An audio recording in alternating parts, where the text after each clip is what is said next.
Alright, we are live. Hey guys, how's it going? Welcome back to the Kiwi Lads channel. We are back for another match of international rugby. Now, some would call this the last big international rugby weekend that we have got in quite some time, and it is starting off with a bang, and that was that match between Georgia and Japan. But this one now, Wales taking on New Zealand at the Principality Stadium. It's been a long rivalry between these two sides, but it is built on mutual respect, and the Welsh, after a win at home for the first time in over 800 days and up against an experimental All Blacks side, this game could be in a very intriguing position. Plus, the Welsh, they have to play the Springboks next week, so they have got a couple very tough tests to end off there at 2025. But looking through at the sides, 1 second, we'll go like that. There we go. Starting lineups for these two teams. It is Reece in the front row alongside Dewey Lake and Kieran Azarati slotting in as that number 3. Duff Jenkins alongside Adam Beard in the locking duo. So a decent amount of, I'd say, youth alongside experience in that duo. Alex Mann, Deeves gets his debut in that number 7 jersey, and Aaron Wainwright, he is slotting in as the number 8. Now, last match up against the Japanese, he was actually playing number 6, so a bit of a reshuffle there for the Welsh in terms of that loose forward trio as well. Also, two different front rowers in terms of the props that have two other playing in that match up against the Japanese, so a little bit of rotation for the Welsh side in this contest as well. Thomas Williams, he was outstanding in the British and Irish Lions series up until his injury. Partners with Dan Edwards in that 9 and 10 combination. Joe Hawkins comes into 12, but Max Llewellyn keeping his spot at number 13. Then it is Tom Rogers, Lewis Rees-Zammit, and then also Blair Murray at number 15. So overall, this is a dangerous-looking Welsh team. And I do feel like it's one of those situations where you can underestimate them at your own apparel. Own apparel? Own apparel. Apparel's clothing. But I don't think you're underestimating the Welsh clothing in this contest because it's a very nice kit at the Principality. But nonetheless, New Zealand's starting lineup. It will be Tamaiti Williams, Samason Taukiaho, and Pasilio Tosi. 3 men have been making their way off the bench for the All Blacks all throughout 2025. Very limited starting minutes. The only time that we've seen Tamaiti Williams in the starting lineup is normally when there is another injury of some sort. Now, in this case, Ethan de Groot, he is currently out, just having a bit of a rest. He's had a very busy 2025. Taukiaho, he only got those rare minutes when Cody Taylor was out. And then Pasilio Tosi, I believe this will be his first start of the whole 2025 season. Scott Barrett alongside Fabian Holland in that 4 and 5 combination. So Holland was supposed to be playing last week, but was ruled out late due to sickness, but he comes back into the starting lineup, moving Josh Lord from the starting lineup onto the bench. Simon Parker plays 6. Duplessis Karefi gets a rare start as the number 7, and Wallace Satiti transitions from 6 last week to 8 in this matchup. So actually very similar to what we did see for the Welsh in terms of Aaron Wainwright. The guys who were playing 6 in their previous encounters have now made that transition to number 8. Cortez Ratama and Damien McKenzie, the Chiefs duo, as that 9 and 10 combo for New Zealand, and alongside them another Chief in the number 12 jersey, Anton Leonard-Brown. A lot of experience for that man, partnering with Rieko Ioane as a 13. I believe this will be Ioane's first start as a 13 throughout the season after predominantly playing out on the left wing, and he also hasn't played any minutes in quite some time. Caleb Clark returns from his concussion. He is in that number 11 jersey. Will Jordan out on the right wing, moving from 15, and then Ruben Love, he slots in as the fullback for this game. But looking through at the chat, which is going very quickly at the moment, I do appreciate you all being here so early. We've got around 35 minutes until the kickoff of this contest at the Principality Stadium. We've also got some massive games still to come today, including South Africa versus Ireland, which I am going to be covering on the channel as well. And also, alongside that, we have got France versus Australia straight afterwards for that matchup. Bringing the ABs and Dan Hooker. How'd your cricket go today? We lost. We were in the semi-final, lost that semi, so then didn't make it through to the final. But the side that beat us got beaten by about 50 runs in the final. So, yeah, tough competition. But we do actually play the winners of the comp next week in the 40-over competition. So we'll wait and see how that ends up going. We have got Hello Hamish. Great to have you back for today's games. Always on time and commentary, absolutely superb. Says Sue, and thank you very much. Greatly appreciated, of course. You're being here for this fixture. We have got plenty of build-up planned for this contest. I don't know why my username changes here. Yeah, it's doing the thingy where they have the @ symbols for your names again in the chat. I don't know why it does that. And it gets very confusing because some people's ats are actually very different to their names. I asked the ABs, please deliver. Says Makora there. How you doing, mate? Says Martin Funds Rensburg. Doing very well. Excited for this contest. Excited for all the rugby that we have got today. Like I mentioned, it is the last real big international rugby weekend where there are about 15 matches taking place. Next week, we just see the one. That will be Wales versus South Africa. But then the URC returns. There's some sevens coming up too. Wales all the way. Says Haino there. And also we have got the good morning, Hamish, the number one commentator in New Zealand. Good luck to the Kiwis. Says it was there from Ronfale. And let's go, mate. Says Willem. And there as well. You're doing the South Africa game. We certainly are. And I've got a funny feeling Wales are going to do something special today. Says it's Chris Jericho. Just for now. Is there any reason why Hamish didn't go any commentary on the Georgia versus Japan games? I suppose it wasn't worth losing sleep for. Says Samuel. It actually turned out to be a very good game. It was just because of the fact that we got the 3 games back to back afterwards. And plus a relatively long build-up for this one. I just felt like if I want to be strategic and still have a voice for tomorrow, where there are 2 more matches, Tonga versus Scotland, as well as England versus Argentina, I probably had to sacrifice 1 match. So Georgia versus Japan was that. And plus, any time that I don't cover a Japanese fixture, it turns out to be a really good game. And that seems like it was the case in this one as well. I feel Mighty Williams is very overrated. Says, hey, no Sports Hub. Depends on who you talk to. I think the media have certainly tried to hype him up in certain regards, but then there's also all those other guys that they are hyping up to the moon at the moment. I can think of one South African fly half who's got a rocket strapped to his backside at this current point in time with the media, but just in that scenario, Hal, I don't think he's proven himself at international level yet, nor has he really had the opportunity to. Like, he's predominantly being used off of the bench for New Zealand. Throughout New Zealand, a lot of people say it's Ethan de Groot, then to Mighty Williams, and then maybe you look at someone else in that number 3 option for them. But, yeah, I don't think he's had many opportunities to actually show what he can do. So it's a bit of a tricky one to judge him off the performances. Like, don't get me wrong, he's had some good games, he's had some slightly rough games, but he also just needs more game time to get to that level that they're trying to make him sound like he is.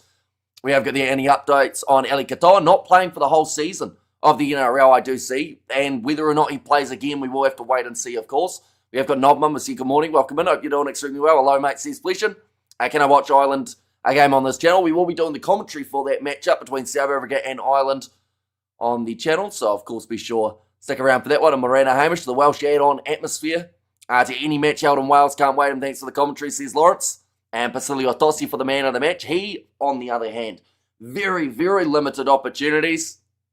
But he's done pretty decently in terms of what he has been able to bring to this All Blacks environment. I feel like Caleb Clark can play 13 better than Ioane and vice versa, says Katzenel. So does that mean that you're going Ioane back on the left wing so that Clark can play 13, or are you just getting rid of Ioane completely? These 2 countries have one thing in common, lots of sheep. This I fear will Wales be the lambs of the slaughter, says it Karis. Yeah, then there are a lot of sheep around both regions. I think at one point in New Zealand there were about 4 sheep per person, which meant that I've made that joke far too many times. We have got there. It's true that the All Blacks made 13 changes. Wales will be motivated about all the All Blacks changes, says Morne Lagrange. Yeah, New Zealand have made wholesale changes for this contest. They're also wearing a kit that looks like it's been splattered with paint as their training strip for today. I'm not sure the logic or the reasoning behind that. I'm sure there is some sort of part of it. Maybe Hamish, that's game for your commentary. Any score predictions? For this game, I went 42-15. Favour of New Zealand. Felt like it's a little bit harsh against the Welsh, but it's very hard to tell what to expect from a Welsh team. You know, that game up against Argentina, that was one that some felt was going to be a little bit closer, and for a start, it looked like it was going to be. But then, you know, it just seemed to be that they got maybe fatigued in that second half and started to go away from it a little bit. No excuses today, says Jeff. And also, do you think D-Mac should have started again? Says, or do think D-Mac should have started again? He is starting in this contest. He is as the number 10. I assume you're saying should have come off the bench maybe, seeing as he has in terms of the rest of the November internationals. Are you covering the France game? We certainly are. We've got 3 games back-to-back on the channel for today, and then the 2 matches tomorrow, Scotland versus Tonga, as well as the England versus Argentina game, which is a great way to close out that weekend of the November International. South Africans supporting the ABs, says Graham, all except for Haino, who has been going for the North for most of the whole November internationals, it seems. We have got there, hello everyone, I'm in Wellington. Today, unlike Bruce, I want Wales to win. Says Annie there. And next year, it's the Box. ABs must get it right, get ruthless. It feels like this was Peter Larkai's game, where he can perform 100%. And feels like he's playing in the shadow of Artie. Yeah, it seems like a strange choice to a certain extent. Mainly because, I would have played Peter Larkai in this contest, but I guess because Caleb Clark has moved, they wanted Simon Parker in there somewhere, so that probably works out. Any idea of the temperature weather in Ireland tonight, says Joss Pike? Not yet. I haven't really checked out the weather report. We probably will a little bit closer. Oh no. Sky Sport are advertising the Ashes. Day 3. Day 3's not happening. That game's already done and dusted in 2 days, which is a bit of a brutal one, but what a game it was for the start of that test match. Do you think Anton Lienert-Brown deserves to be there? I think that Lienert-Brown, he's a tricky one at the moment because he's one of those players that on his given day, his experience buys him a spot. But at the same time, there are other options I feel that they could have gone with. I think quite a few people wanted to see that Quintal Pai, Lester Fine, Nuku combination again. Larko ruled out due to injury. Okay, well, that makes more sense then, why they did decide to leave him out. What injury has he got? He has got a few injuries up his sleeve already in terms of the last couple of years. I know his knee was playing up last season. So is it another knee one? I really hope it's not, or else he could be out for long term. I couldn't figure out why the captaincy is with Scott Barrett. Artie Savia should be the captain, him and Peter Larkai. Should not have been taken out, says Jenna. And Monty Hamish, early start for us. Good to be here. And yeah, anyone but the All Blacks, except against Ireland and France. Says, hey, no there, and good afternoon, Hamish. Trust you had a good week. Do you think today's AB's team selection is relevant against Wales? Well, it's better than the selection we saw at the end of last year from Scott Robertson, because up against the Italians, that was after the loss to France, and everyone said, right, there's going to be wholesale changes. They're going to make switches, and they never did. They actually went with a very similar lineup to that game up against the French, and then only beat the Italians by 18 points.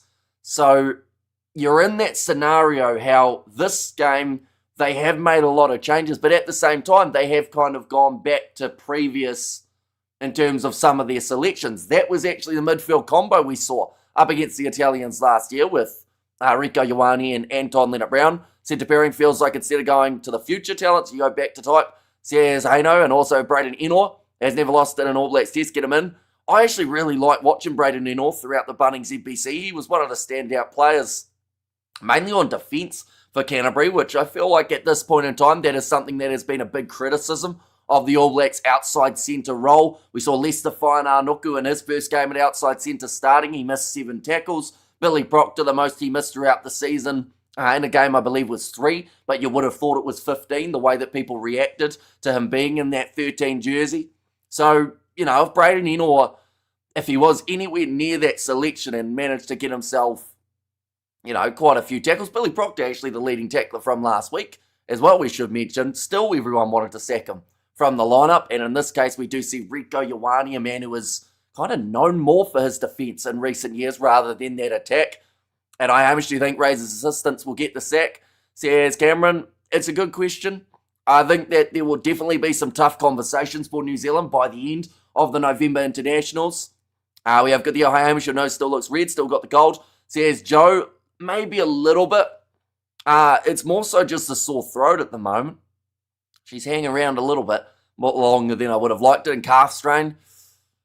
Okay, that's not terrible for him, as long as it's not the knee again, because that knee kept him out for a very long time.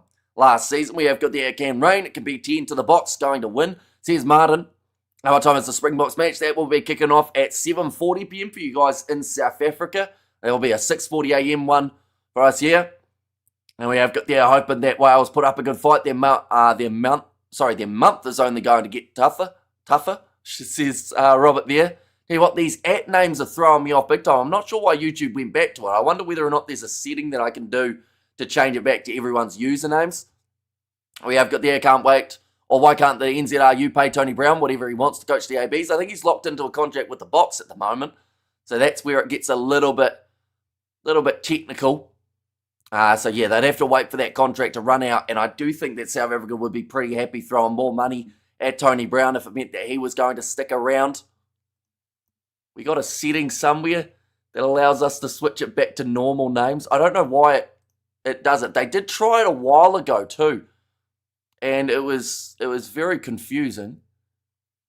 And it doesn't look like it's actually a turning on and off option in the chat. Richie and Dan as coaches says, yeah, man, there. And also we have got there, hi Hamish and Ruth, says Clint D. And what's so special about Ruben Love? Can someone explain what the hype is about him? I think it's the idea of a young unknown in this All Black side. For so long, it's been Beauden Barrett and Damian McKenzie. So people want to see that next wave of talent from New Zealand coming through. Now, don't get me wrong, Ruben Love at international level, he scored 2 tries on debut. They were both run-ins out on the right wing, out of position. But, you know, you look at the future, the next World Cup, for instance, New Zealand need to look at whether or not it's still Beauden Barrett, Damian McKenzie, and of course, Razor has got Richie Mo'unga as another option that he'd like to be able to use just around the corner, but for me at the moment, Ruben Love, I don't know if he's the answer to 10. I think that if you're going to go with a new guy at 10, you are better off going with a specialist 10 in either Reece Reihana, a Josh Jacob, or someone like that who's actually spent a lot more of their Super Rugby season playing in that 10 jersey. Now, Ruben Love, he had the factor of playing a lot more 10 this year because of the early injury of Harry Godfrey. That left a bit of a gap there for the Canes that Ruben Love had to fill.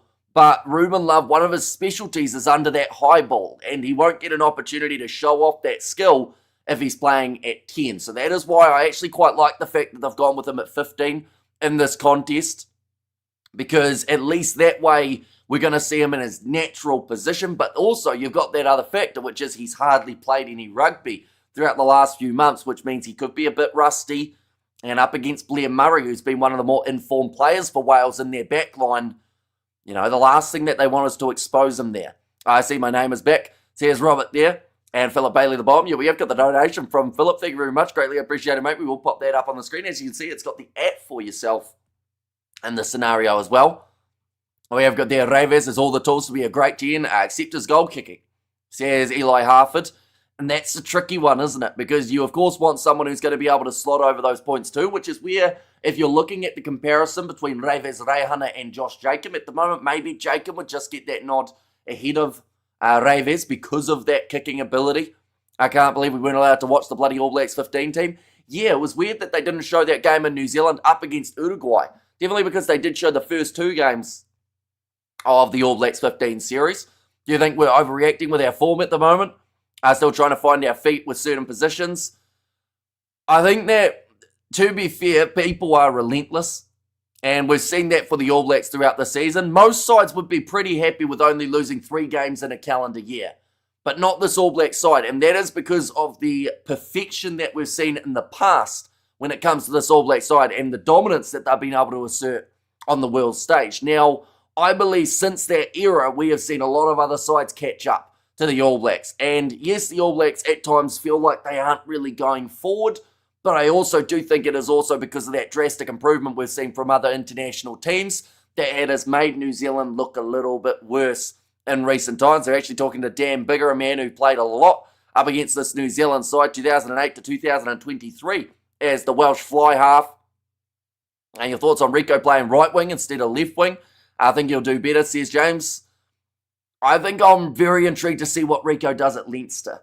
That, for me, is his big trial in terms of trying to get back into one of those main positions for the All Blacks, because I know that at the moment there is a lot of competition when it comes to out on those wings, whether that's a Leroy Carter, Caleb Tangi Tau as a future option there. Caleb Clark, don't get me wrong, he hasn't done a lot at international level or in Super Rugby this season, but I'm still backing him as that number 11 choice, mainly because of that aerial ability. So that is another thing that Rico, if he's going to be one of the prominent players for Leinster in the URC, and if they are going to play him out on the wing, he has to work on that high ball ability. Because in international games now, that is exactly the tactic that sides write down first, that they're going to use up against New Zealand. They're going to go to the high ball, because at this point in time, there aren't too many Kiwis who are actually safe under that high ball. That is where I feel in this contest, It's actually the best back three that they've had for aerial ability in quite some time. Still struggling with your illness, aren't you worried? Says Morno the Grange. Not hugely, mainly because of the fact that I think I've got that broken of a sleep schedule and have had no breaks throughout the last 3 or so weeks. I haven't actually had any chance to get better, but, next week's another week and we'll be right. We have there, what is the score? Game has not started yet. Less than 20 minutes away, though, from the kickoff of this contest. Jamie lost Plummer. He was great without him. And Bowden Barrett at 10. The Blues fell apart. Says Zachary. And that's the thing. Harry Plummer was, I believe, a very smart player in terms of not just when he was out there on the field, but in terms of when he left. Because he knew with Damian McKenzie, with Bowden Barrett, and with the return of Richie Mo'unga just around the corner, Plummer was going to be third or fourth choice at best, even though a lot of people would have liked to pick him higher. So he took that money overseas and probably got himself the best possible contract that he could have had with the fact that he pretty much went at the perfect time. And we have got there as well, don't forget about Curran, who signed with the Chiefs and is eligible for the All Blacks. Yeah, Kieran Tumafalau, definitely another guy to keep an eye on in terms of those young wingers. Fihi Whinianofo is another guy who I feel should be a breakout player in the near future for New Zealand. Definitely if they are going away from that era of a Sevu Reece and a Rico Ioane and whatnot. A couple of those guys in the back line starting to get that little bit older. Of course, Rico's still got a few years under his belt, so you think the ABs can pull off a win? I think they'd be very disappointed not to in this contest. I hope that Wales are a little bit more competitive than a lot of people, including myself, have predicted that they will be. This is the type of match where the All Blacks come to town that Wales normally like to step up that little bit more in front of the home crowd. Godfrey, the best young 10 in New Zealand, but he's always injured, so he might be done, says Freshman. And that's the trickiest part, unfortunately, is when you've got such a young, talented player and they suffer a whole heap of injuries. We have seen it time and time again. How do you make it the Japan win earlier? They needed it. I think that they had to beat Georgia in that contest, and they've done well to win it by a narrow margin that they did, because they were actually behind heading into the final moments of that contest. But yeah, for me, that was a must-win for the Japanese. And straight away, there is all that talk of Georgia joining the Six Nations, but anytime they get beaten by a side that is around the ranking of a Japan or someone like that, that for me kind of shuts it down. Now, of course, Wales only just were able to beat the Japanese, so I guess you could argue that it's very even in that regard, but yeah, I don't see Wales going anywhere in that Six Nations competition anytime soon. Who is Sevu Reece replacing off of the bench? I would say in this scenario, depending on how the All Blacks go, knowing Scott Robertson, it will be Ruben Love, but it probably, in this scenario, if New Zealand are leading by a lot, I'll take Will Jordan off. Nothing against Will Jordan, I just think he's had a huge amount of minutes throughout 2025, and you might as well rest him a little bit if New Zealand are in a comfortable position. Also off their bench, there is George Bell. Massive opportunity for that young man to get some more minutes under his belt. He hasn't had any throughout 2025. Made his way into the squad to replace Brodie McAllister, just to then not actually play up until this contest. Fletcher Null and George Bower, they are actually round the other way though. Bower playing loose head, Fletcher Null playing tight head. And then Josh Lord, Leo Willies there back into the side after his pretty impressive debut tour up against the French. Finlay Christie, Lester Whaiananuku and Sevu Reece there as the number 23 for the Welsh. They've got Coughlin on debut in the number 16 jersey, Gareth Thomas and also Archie Griffin as the 18. Thomas and Tame Plumtree at 20, Kieran Hardy, Jared Evans and Nick Tompkins. I rate that man highly. I do think he could be the type of impact player that Wales do need if it is somehow close heading into the later stages of the contest. But looking through at last week's games, as you can see, there were a whole bunch of them. Rugby World Cup qualification matches. We did see the Samoans draw with Belgium, which booked themselves the spot through to the Rugby World Cup. So all of the teams are confirmed heading into that draw, which has taken place in only around 10 or 11 days' time. We will be, of course, covering that one on the channel. See some great wins there for England, 14 points in their favour. Also, Ireland getting the big win over the Wallabies. France beating Fiji. South Africa managing to pull off that win over the Italians with the controversy of that Mostert red card. It was quite the hectic weekend, but I think most hectic game goes to Scotland-Argentina. The fact that the Scottish were up by quite a hefty margin. The Pumas, they fired back off that Kinghorn yellow card, and they just kept on going.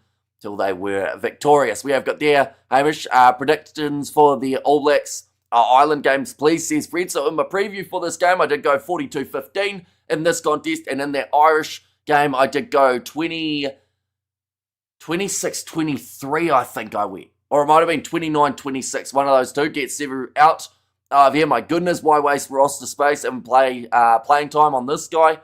He won't be there come World Cup, so what is the point? That's a question for Scott Robertson. He obviously still sees something in Sevu Reece, whether or not that is for his experience. The thing is, Sevu Reece, don't get me wrong, he's had a couple rough games. He's had a couple yellow cards as well. But on attack, he actually still isn't awful. But I do think that people have just fallen out of faith of Sevu Reece in recent times. Throughout Super Rugby, he was still one of the best wingers in the competition. And predictions for Portugal, Romania, etc. I probably don't know enough about the teams and their lineups at the moment to be able to actually judge those games. My brother wants to watch soccer. I guess I'll be relying on your commentary, says Katzenau, and we will be starting that up very soon. Of course, we are only sitting around the 14 minutes away from the start of this contest. And he loves his lads in red, so Razor, says Harlem in there, and Welsh is going to defend well here, says Ruth. They kind of have to, right from the start of this contest, if they make any sort of early errors, that is when New Zealand may start to take control early. But I do also think that New Zealand will have a slightly slow start in this one. Why don't you like Handré Pollard? I never said I didn't like Handré Pollard.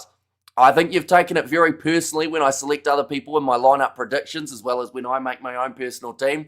If you've got a kick from 50 metres out and someone's going to stab you in the throat if they don't get it, Handré Pollard's the guy that you send out there to take that kick. But just because I leave him out of a lineup or two, people think that somehow there's a conspiracy that I don't like the bloke. But no, I'd be picking Handré Pollard in that World Cup squad. Some games, it favours having Handré Pollard in the lineup. But in others, I feel like at the moment, the way that they are playing South Africa, they want to go more aggressive. And in terms of attacking ability, you don't get much better than Mani Libok and Sasha Feinberg Ngome Zulu when it comes to creating tries and creating opportunities. It is one of the big reasons why the South Africans have scored more tries than any other side in World Rugby throughout this calendar year. And South African victim complex, says Bastian. And we have got there, do you think Pollard will play next week? Probably. He'll probably be in that lineup. I'd say that they'll rotate either Mani or Sasha, depending on who looks more tired from this next contest. He's always going for the early points and keep the momentum up, says Jeff J. Can Argentina survive another game without Delgui? I mean, they won their last game without Batista Delgui. That was a game that you yourself wrote them off when they had conceded early on, but they still had that hard Argentina. But the tough game up against England, that is going to be, for me, their most challenging of the November international. So far, they've beaten Scotland. They've been able to beat Wales, but this game coming up soon up against the English, that one's going to be another level for them in that contest. An attacking running game. Spread that ball out the line quicker. Run into 7 or 8 tries for the AB, says Roy. And agreed. And also box for the win by 8, says Harlem. And there too, Argentina and England have both rotated, says Hey No Sports Up. Yeah, exactly. So that probably brings a little bit more uncertainty, but I do still think at the moment, depth-wise, England probably have that little bit of an advantage there. We have their Grand Rising, Hamish. Have you made prediction on the outcome of this match? What is your score? So I have gone 42-15 in favour of New Zealand, but I hope it's closer. And did Samoa qualify for the Rugby World Cup? They did, yes. So because of the fact that they had one more point in the regular group stage fixtures, it meant that they were the side that do get themselves through to that Rugby World Cup competition. It does mean that Belgium just narrowly was out this game as a no-win situation, says Sonny. So who are you picking to win it though, Sonny, in this scenario? I assume you're going for the All Blacks, even though you don't like them at the moment with their selections and whatnot. Where it is, Irish boys up for this one. 2 stacked sides. And it's a weird one to describe. Because for me, when you look through at those 2 lineups, when you see 2 teams and you want to watch them play 15 times, just because you want to see every possible outcome that can happen when those 2 sides play each other, that's what I feel about that South Africa Island matchup. Sadly, we only get it for 80 minutes. Or probably about 85, because I'm sure the TMO will be involved in that contest as well. But I just wish it was like a 15-match series between the teams, that I don't think I get sick of seeing those same lineups out there on the field. Hello again from Kuala Lumpur. Says Aaliyah there, welcome in. But these two sides just about to make their way out onto the field. Do Wales stand a chance? I would say it's tricky. It's really tricky because Wales need to start this match like a house on fire. Because if they don't, they'll fall behind from the get-go, and I just don't see them having that comeback ability up against the side, the level of New Zealand, same as what we saw up against the Argentines in their original match of the November Internationals. As soon as they got behind by a couple tries, they were able to fire back a little bit, but then it was another try and another one for Los Pumas, and then that just kind of took them completely out of the equation. I have a sneaky suspicion the Ireland Bot game was going to be utterly spoiled by the TMO, says Sided. Yeah, until we see that game take place, I'm not completely sold that it's going to be a smooth sailing type of matchup. I think with Andre, he was programmed almost to play the slow and forward game, and now he needs to go away from that, says Haino. And as the roof closed, you're waiting for a broadcast to start, says Mornay. Well, currently the roof is currently closed for this fixture. They aren't going to have to deal with any wind or rain or anything along those lines. Too funny All Black supporters praying for an Ireland win. Come on, lads, we back you for England, says Kyle. And there, I haven't seen too many New Zealand supporters going for the Irish in the contest. I think that the North versus South rivalry has become quite prominent throughout the November Internationals. But I would say from the, I don't know how many I would say, but I've probably seen about 80, if not 90% of New Zealanders going for South Africa in that contest.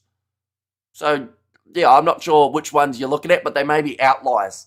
In that regard, Hamish says there's Vonde there, who's scoring the first try. I actually don't want to predict because I've actually got a few first try scorers right recently.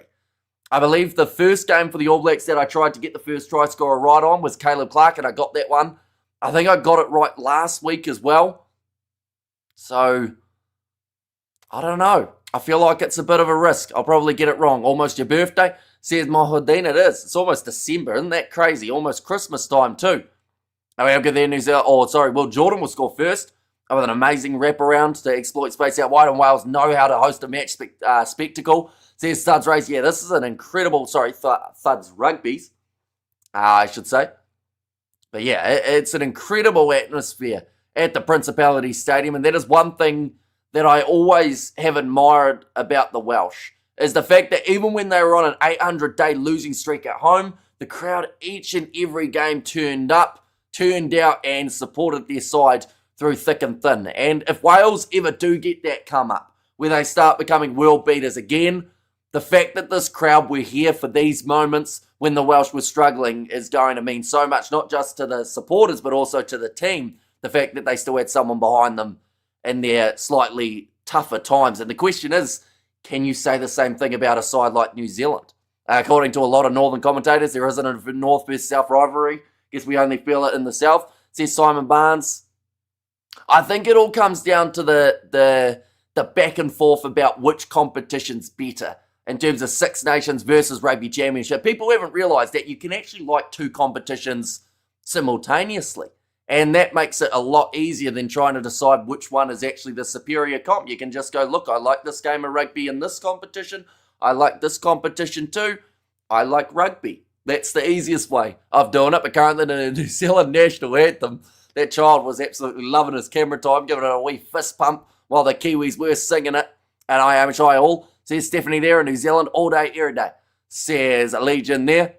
And also France best national anthem, and it's not close. I quite like the Italian national anthem too, though, to be fair. They've got quite a bit of passion when it comes to that. Also, the Argentine one, it is very long, don't get me wrong, but there's a lot of goodness in there, even though I don't understand a single word of it. Looking through at this Welsh national anthem this Welsh side, while we've got the national anthems, it's Reece Carey in the front row alongside Dewey Lake and Kieran Azaraki. So two changes in the propping department for the Welsh. In this contest, Darth Jenkins alongside Adam Beard in the locking duo with Alex Mann moving into 6. Dees on debut at 7. Now, the massive injury of Jack Morgan, unfortunately, earlier on in the November Internationals meant that he wasn't going to be playing in this contest, and that man sadly has had more injury time than time back in the Welsh kit as of late. And then alongside that, we have also seen Aaron Wainwright transition from that 6 jersey to be then the number 8. And in this contest, Thomas Williams alongside Dan Edwards. They are the 9-10 combo. Thomas Williams is an absolutely phenomenal talent. I think he's getting better as he's getting older too. What he was doing for the British and Irish Lions was incredible. Joe Hawkins and Max Llewellyn, they will be the midfield. And then also alongside that, it is Lewis Rees-Zammit, Tom Rogers and Blair Murray as the back three. For New Zealand, wholesale changes compared to what we saw in the last contest. 13 to be exact to the starting lineup, including the front row, Tamati Williams, Samasoni Taukiaho and Pasilio Tossi, 3 men who normally come off the bench. They are in the starting lineup for this fixture. Scott Barrett, the captain, remains at 4 with Fabian Holland as the number 5, returning from sickness from that last match. Simon Parker at 6. Duplessis Karefi comes in for Savia, who is not playing in this contest, instead being rested for this game. And Wallace Satiti, he is there as the number 8. Cortez Ratama alongside Damien McKenzie as that 9-10 combination. So 2 changes compared to Roygaard and Barrett that we did see last week up against the English. Anton Leonard-Brown and Rico Ioane as the centre pairing. This is actually what the All Blacks went with for their last match of 2024. And then Caleb Clark, Will Jordan and Ruben Love gets the massive opportunity at 15. There's a huge amount of pressure on that young man to be able to perform, but he hasn't had any game time substantially in recent weeks, in recent months. So is he going to be going the best that he physically can, or will there be a bit of an early adjustment period for that man? As Scott Barrett leading the Haka, I believe in this scenario with the absence of Cody Taylor, it's probably going to be Rico Ioane leading the Haka. Jordan for the first try, says Leon there. No red cards here, please, says Ruth. And I was getting the first card of the game of the weekend. I'm going with Adam Beard, says Hey No Sports Hub. Yeah, we saw plenty of those cards last week. Anton Leonard-Brown's probably not a bad shout. He's had a few yellow cards in recent times, unfortunately, for that man. And Simon Parker's form. What are your thoughts, Hamish, with the game time he's had? And who would you put in the number 6 jersey available in the squad we have now? I mean, Simon Parker probably still building into the role. And I know that there's a lot of positions at the moment that New Zealanders aren't happy about when it comes to selection. But in my mind, I would rather see a young player like Simon Parker getting the chance there than have that as another position where they are going with, no offence to him, but someone like a Luke Jacobson, who is a little bit closer to the end of his career. So for me, maybe New Zealanders aren't quite getting some of the selections that they want to see, but we are getting a couple in terms of that New Zealand side. The fact that Satiti is now playing minutes week in, week out, or at least mostly. Peter Larkai, it seems to be that loose forward trio is where they've mainly tried to switch around. Welsh Anthem at 4 a.m, totally worth it, says Studs Rugby. And hello Hamish, you look good. So I won't ask how you are, says Stull. And there is, oh yeah, very excited for this contest. I love the effects that they got on the camera and at the ground at the moment. They've almost got it looking foggy behind New Zealand for this Haka. And we have got their mate Luke sucks, let's be honest, says Lacey. But he could have been in that loose board trio. We're talking about Scott Robertson here, who has gone back to experience in that midfield combination for this fixture. So, had Jacobson not had a couple injuries, maybe we didn't even get to see a huge amount of Simon Parker. Right, Ruben Love's fired up at the moment. Oh, and he's just had the slap on the back from Rico Ioane in the Haka. He knows that this is his big chance, Ruben Love, to show what he can do. I'm trying to think through whether or not he has started in a game, not in this calendar year, I don't believe, but maybe last year. He got the start. It was the bench, says Cobus. One moment, we'll go like this. We'll give you the bench before this match gets underway. But the Haka has just closed out the Welsh crowd with a massive round of applause for the All Blacks Haka.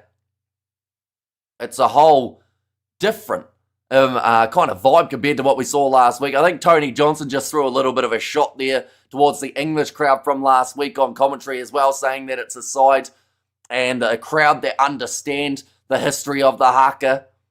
But the Welsh, what can they do in this game? They've got some great players in their starting lineup. They've got that belief back. They managed to win that game last week up against the Japanese. It's going to take a massive, monumental performance here, but it's rugby. It's internationals at its finest, and we've seen a couple upsets throughout these last few weeks.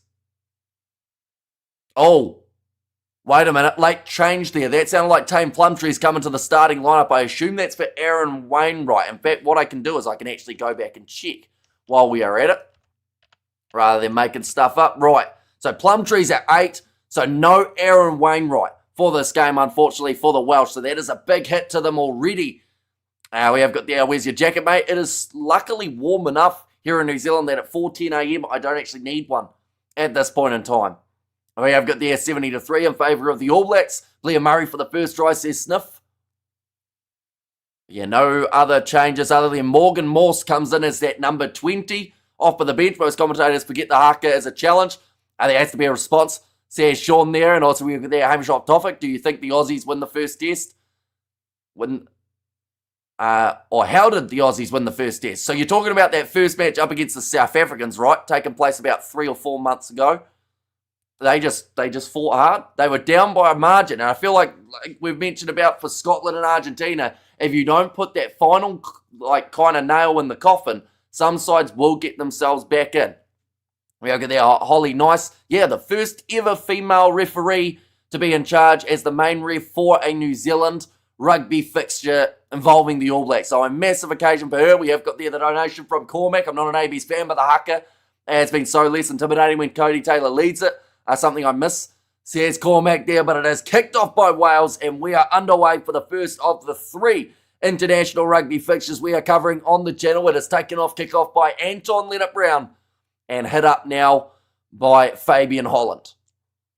However, the Haka is a myth, says JG. And Hamish, how did the Aussies beat England in the first test? Oh, you're talking about the Ashes.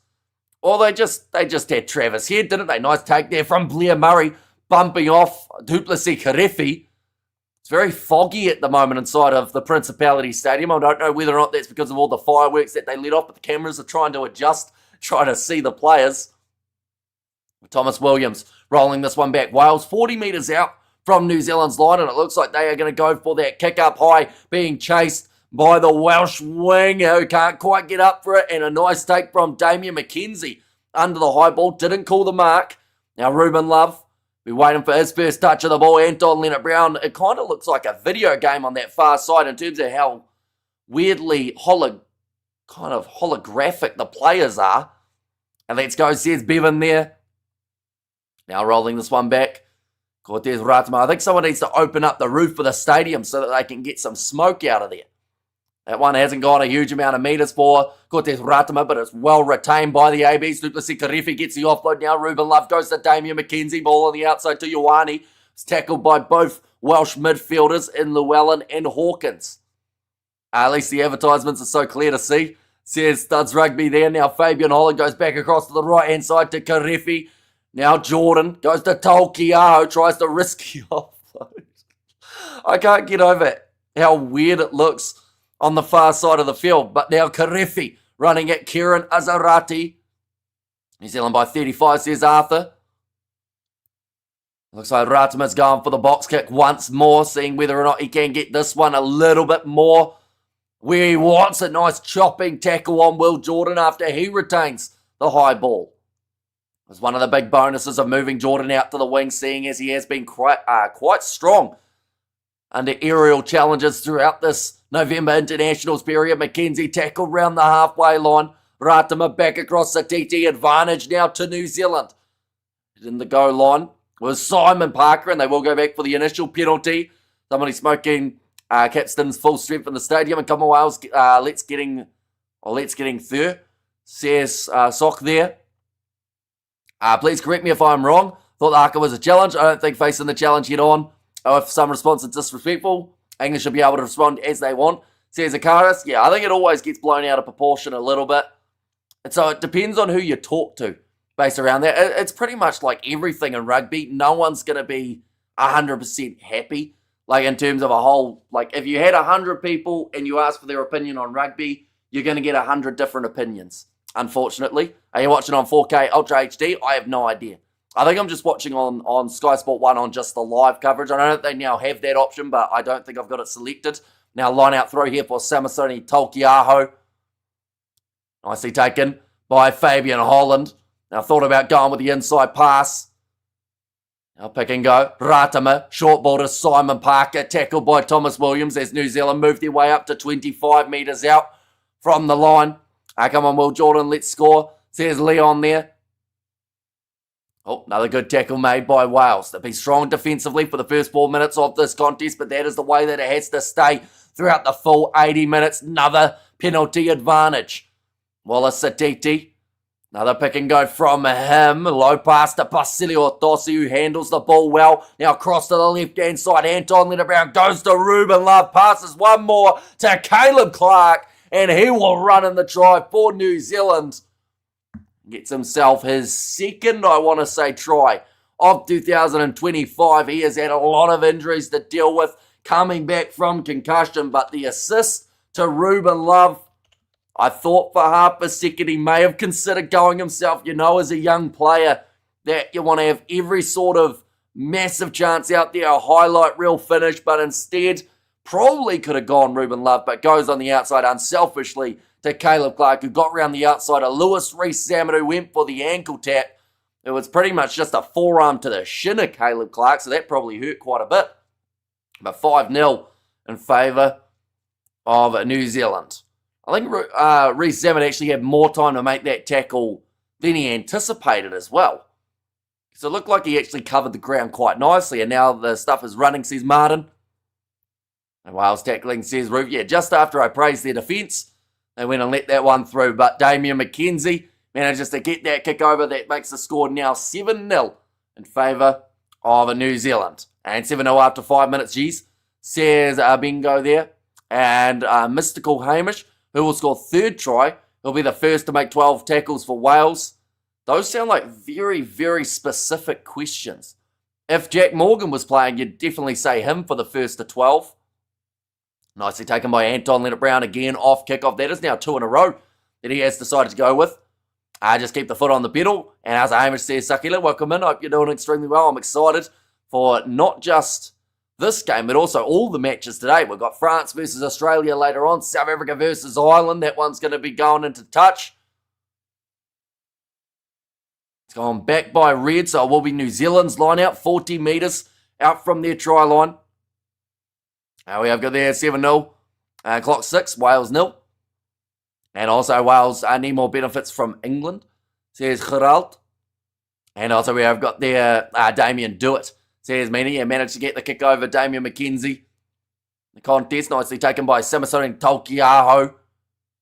Now, starting as the rolling ball. Greetings from Botswana. What's your score prediction? I have gone with the score of 42-15 in favour of New Zealand. Speaking of 2 in a row, Japan have had two back-to-back games that were won due to the last kick of the game. Yeah, and luckily this time they got it in their favour. Now running down the wing, Caleb Clark trying to get round the outside of Blair Murray, ex-Crusader in his younger years. Blair Murray now puts on the red for the Welsh rather than the Satyrs. Ball's going to be available 30 metres out from the line. Ratama looking to the short side. Tries a little grubber in behind, so DT chasing after it. But Blair Murray is there, ready to take it. Looking to kick it downfield off his left boot, which he has got plenty on it. And that is a phenomenal kick from Blair Murray. Ratama, he saw Satiti and thought that that was the time to go for the kick in behind. Seems like it may not have quite been the choice that they would have been after. They had Caleb Clark on the outside as well, on that side. Deciding against using it. Now ready to throw it in. Going off to this left-hand side. Wallace Satiti, great low tackle on him by, would have been, I think it's Joe Hawkins in their number 12 jersey. Awkward landing for Caleb Clark. And moving up to the halfway line again here for New Zealand. Wallace Satiti. Tackled by Alex Mann.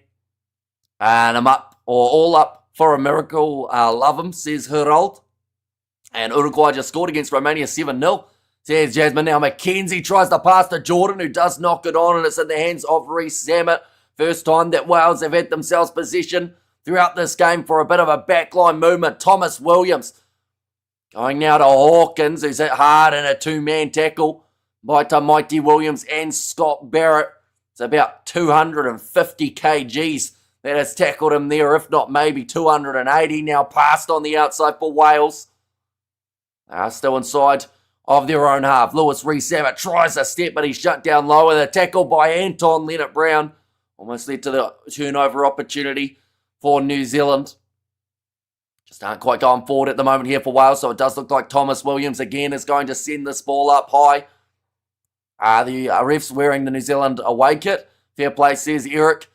And there, now kicking it up high, Reece gets the high ball, manages to claim it perfectly, and now getting the forward momentum for the Welsh. They have got numbers on the left-hand side. It's about a 4-on-3. All they need to do is shift this ball on. Chance here on the outside, looking for the offload, and they find it there. And Wales fire back with a try. Tom Rogers managing to score it in the wide channel, and New Zealand caught on the counter-attack. Reece under the high ball, taking it safely, getting the ball back for Wales, and then New Zealand scrambling back, had no one out wide. And then a missed tackle or two got them in a little bit of trouble. I was expecting Wales to get eaten alive, says Yanko. And we have got there, keep your pace. All Blacks Hardy captain, they are just showing that initial knock on from Will Jordan. Can't watch it, I'm just here in the commentary. Says Felicity, yeah, we are just doing the commentary on the channel. If you want to watch the game with the coverage, it is on Sky, it's on Stan. We're going to see who missed the tackle. Oh, it was Rico. Rico came in off his wing, or at least off the wing that he was defending on, left the gap on the outside for Rogers, which just tells that he had a lack of, I guess, confidence in Will Jordan's tackling in that scenario, but it is going to be kicked over, and the score is sitting 7-7. Ratama shouldn't have grabbed him behind, says Lumi there. Yeah, it was the time where New Zealand did lose the ball initially, but it's a great take from Reece. And then from there, Rieko Ioane, like I mentioned, he thought that Will Jordan had missed that tackle, so cut back in off that wing, and then there was just a run-in for Tom Rogers on the outside. And 7-7 says Jeff A, and also the All Blacks blow hot and cold. It's concerning. Beautiful try, that says Mr. Ponte. This one's going to be kicked downfield. And now Thomas Williams kicking it into touch. That's a very nice strike. In fact, no, it hasn't found touch, unless it did, and New Zealand decided to take it quickly round the halfway line. Ruben Love tackled early by Dewey Lake. Wales getting straight into the breakdown, almost able to get that turnover. Fabian Holland with a short pop pass into the hands of Tamaiti Williams. And Rogers, great pick up off his toes. Yeah, it wasn't an easy one for Rogers. It was a bit more of a lower, bouncier pass than he would have liked. Ratama again going for that box kick. For a little bit of a more shallow option, but no one getting through to chase for New Zealand. Now Blair Murray, just outside of their own 22 here again for Wales. Tokyo in the breakdown wins the penalty. That is due to Wales getting off their feet. And Rico left his man, says Sniff Marbles there. Same mistake. I just stand deeper, says Tai Nui. Just tuned in. I already heard Rieko Ioane being mentioned for the Wales try, says Eugene. Yeah, sadly, a bit of a misread from Rico there. It looks like New Zealand now have the option straight out in front of the post to go for either 3 points or 7. And the decision is about to be made. And Holly looks comically tiny next to some of these forwards, says Yanko. And record versus Wales, 1998, Springbok 98-13, says Andre. Looks like McKenzie is going to be lining up the kick here. They are going for the 3 points. Ready to strike this one. We have got the New Zealand can't afford to sleep. As All Blacks 15B, says Sniff. That one is going to be making its way over for McKenzie, making the score now 10 points to 7 in favour of the Kiwis. They have reclaimed the lead. Who is that? That is Bowden Barrett running water at the moment. Having a bit of a conversation by the looks of it with Damien McKenzie. Anyone got a site I can watch this on? So there is Sky Sports, Stan Sport, DSTV. I think maybe in Wales there'll be a free-to-air option. Now we have good there. Why did Scooter choose the 3? Says Eugene. I think it's just to try and break up the play a little bit for the Kiwis. Yes, they could have gone for the corner, but it's probably about the easiest 3 points McKenzie will have of the day. Now kicking this one up high again. And, great take from Blair Murray. Somehow stays in the field of play as well, and that's well regathered by Wales on the ground. Take the 3 every time, says Ruth. I'll make across to, will be the big man at number 1, Reece Curry. And if New Zealand let this game slip, the rugby world will be in shock. Says Sherry. Yeah, I don't even want to know what the backlash would be if they were to lose that one. Ruben Love having a knock on off the high ball. Looks like they're going to say play on just for now, but I would not be surprised if the TMO comes in and says that was knocked on by Ruben Love. But for now, New Zealand going to try and use their backline. Anton Leonard-Brown almost able to bust through that Welsh midfield who are working as a cohesive unit. At the moment, S4C is showing it free, but in Welsh language commentary. Says Mr. Ponty. Sorry if I missed this before, but how far can New Zealand drop in the world rankings if they lose? England and Ireland win big.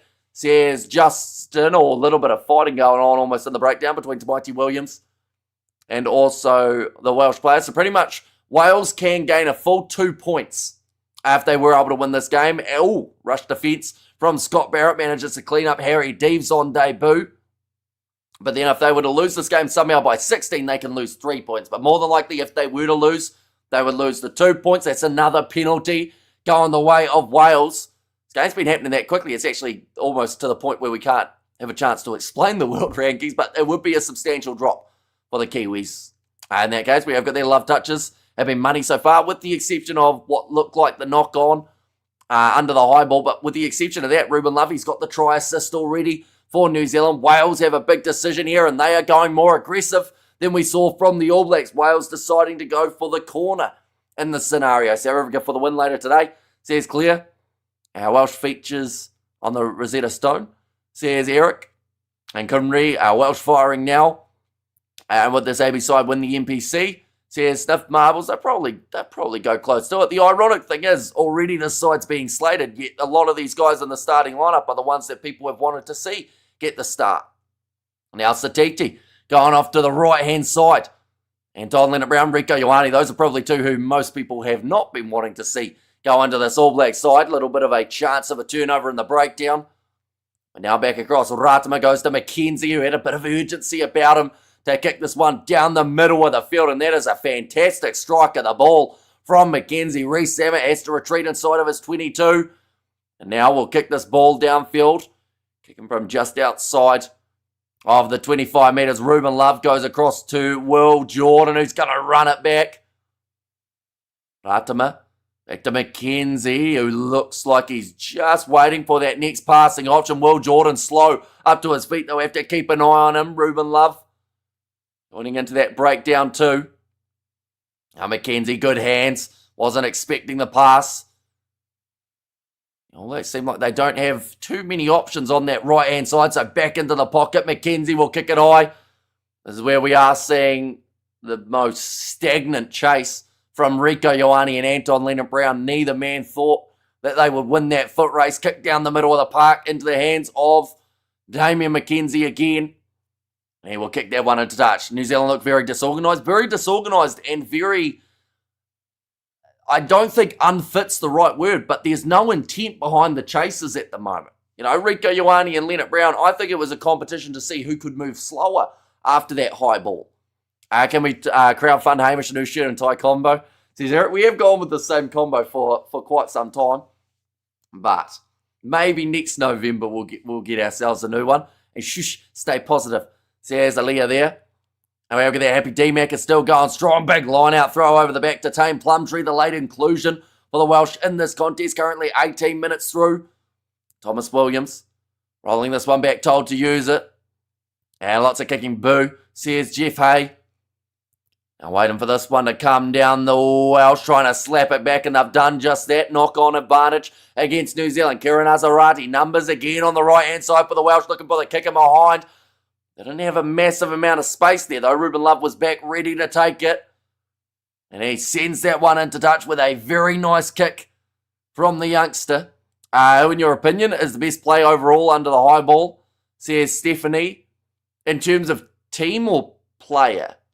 Because in terms of player, someone who... Throughout November, you probably almost go Will Jordan, even though he has had one, I think, that he's lost in the aerial challenge so far. Caleb Clark's normally pretty solid under the high ball. It's Dane John's son. He is. Which is why it was very awkward when John Plumtree was coaching the Sharks up against the Scarlets, because it was his son versus his skipper. And they actually had a bit of a tussle, him and Sia Kolisi. That being Tame Plumtree, not John. South Africa playing Wales next week. New Zealand is a good warm-up game for them for facing a real team, says Don B. Mal. And also we have got there, would be good for Wales to hold strong in this game, even if they lose by a small margin, says Reno. I think Wales are already doing better than a lot of people thought that they would in this contest. Who scored? So far in the game, we have seen Caleb Clark score alongside the try of Rogers. There's going to be a penalty advantage in favour of Wales. Collapsing the lifter, that is going against Scott Barrett. Ratama ball passing is slow and not a great box kick. And agreeable Jordan best under the high ball and great counter from there, says Leon. And also great, good back row names, Tane and Plumtree, says Scott Robertson. Scott Barrett, the captain, penalised for that one. My S4C and BBC iPlayer not working outside the UK. Sadly, I think it is just those two options in Morocco, unless it's all. Actually, NZR Plus may have it for free. That is a brilliant kick downfield from Dan Edwards. That is found touch inside of the New Zealand 22 from way back down the field. The All Blacks backline coaches are clueless. Razor says they are still learning. Should go back to Super Rugby to do their learning. You're fired, says Buster. Now ready to throw it in now. Dewey Lake. Nicely taken. That one's going to be dropped out the back, but it's gone backwards for Wales. Now Lewis or Reece Zammit trying to run at Caleb Clark. Big collision there with the two number 7s, Karefi and Deves. Tokiaho looking for a turnover. Didn't have a clear release, though, so could have been penalised had he managed to steal that ball. Thomas Williams going now. Big attack and run from Reece Curry. Just a couple metres out from the line, but New Zealand getting themselves the steal. That may have been Basilio Tossi who pops up with the possession. Yes, it was Basilio Tossi. Massive steal. How's Rico playing? With the exception of missing or misread out wide that cost New Zealand the try. We've seen him have one good run. And outside of that, I don't think he's touched the ball as of yet. Have you beaten your best, Hamish? What? My best of what? And Geordie number 10. In this game, they have got McKenzie as the 10 option. I think that for Geordie Barrett, a lot more people are asking for him to be 15 than the 10 option. Now nicely thrown in to Fabian Holland. 21 minutes through this fixture. Damian McKenzie goes to Leonard Brown. Now looping around was Caleb Clark. Breaks through one tackle. Looks for the offload to Ruben Love, who's tackled by Rogers. Quiet your mind. Enjoy the match and stay positive, says Aleo. Now another step. Hands of Leonard Brown. Now finding Wallace Satiti. I smell an upset coming, says Cameron JK. Now McKenzie again goes to Tamaiti Williams. To Caleb Clark. That is another advantage for New Zealand. Now skip pass out wide. Finds Samasoni Tolkiaho. Missed tackle from Williams. I think he underestimated how much width there is on the Samasoni Tolkiaho thighs.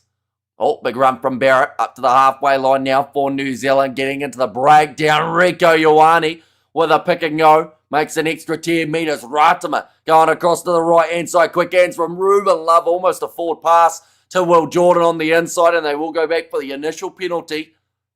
Which player will be yellow carded first? And time of offending an offence committed. Says Jason. Well, at the moment, we've actually had 22 minutes through without a card, which is pretty impressive in this current day of rugby. Right, Lewis Rees-Zammit is not happy. He's asking for a penalty of some sort. Is he asking for a penalty because he got sat down? Maybe, unless there was something else that I'm missing there. I think he was trying to say that it was an extended forearm from Tokyo who bumped him off from about there. Who expected this scoreline nearly 30 minutes in? I don't want to say I expected it, but I did say that the All Blacks would actually start slow. Now, I didn't think they'd score in the 5th minute. I was thinking more around the 15th. But, yeah, I feel like as this match wears on, that's when we're going to see more tries being scored by both teams in this contest.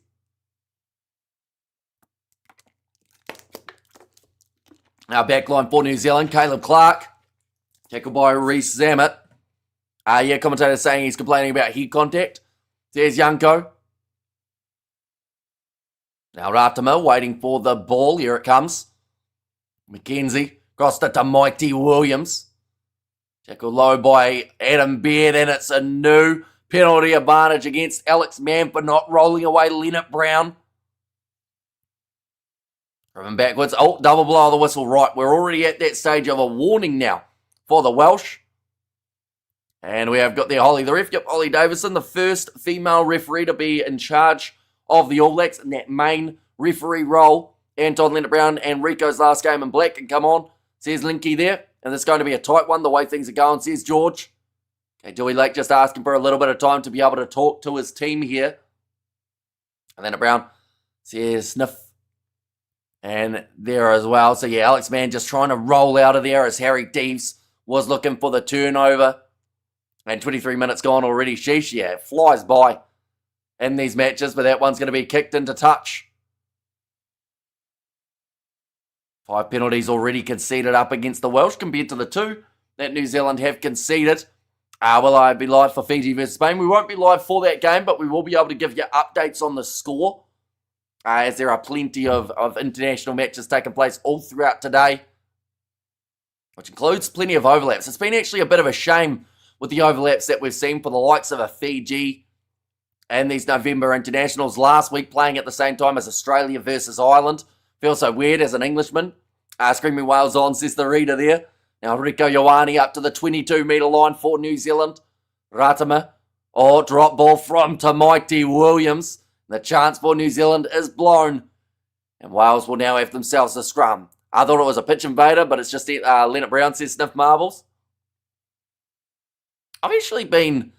This might come back to backfire the statement, but Leonard Brown, I don't think he's been that bad so far in this match. He's made a couple very nice tackles.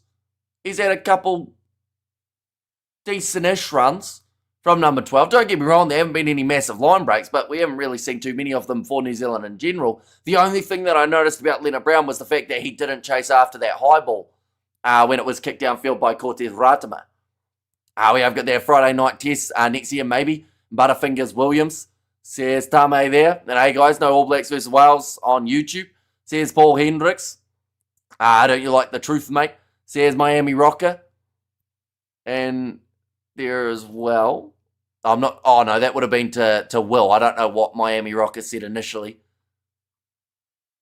We have got their New Zealand players don't progress with Razor, but they regress. Would you book Anton Leonard Brown over Tava Nawai? No, I wouldn't. But in terms of circumstantial of him playing at 12 in this game, I don't think he's been that bad yet. Are there better options in New Zealand? Absolutely. But, you know, they can only really judge the inside centre from this matchup currently throughout the first 25 minutes. And I think that out of the 2 in the midfield, Leonard Brown's looked more strong than Rico. And come on, man, until Leonard Brown's runs the 100 metres and 14 seconds speedster. Says Buster. Pack weights 968 kgs for New Zealand, but that didn't stop them from going too soon and giving the free kick away to Wales. Now we have got their change Razor staff and many players out for 2026. So are you chucking Jamie Joseph in, or have you got another coach in mind? Razor would get a hefty payday, that is for sure, because he is locked into that 2027 Rugby World Cup. New Zealand Rugby probably don't have the funding after losing about $20+ million last year, but we'll see. As the number 7 for the All Blacks, it is Duplessis Karefi for this contest. So Artie Savia being rested. That one kicked downfield from Wales off the free kick. And Will Jordan going up for it alongside. Oh, it's gone into the hands of Dan Edwards, who manages to win the aerial challenge. Going off to the right-hand side.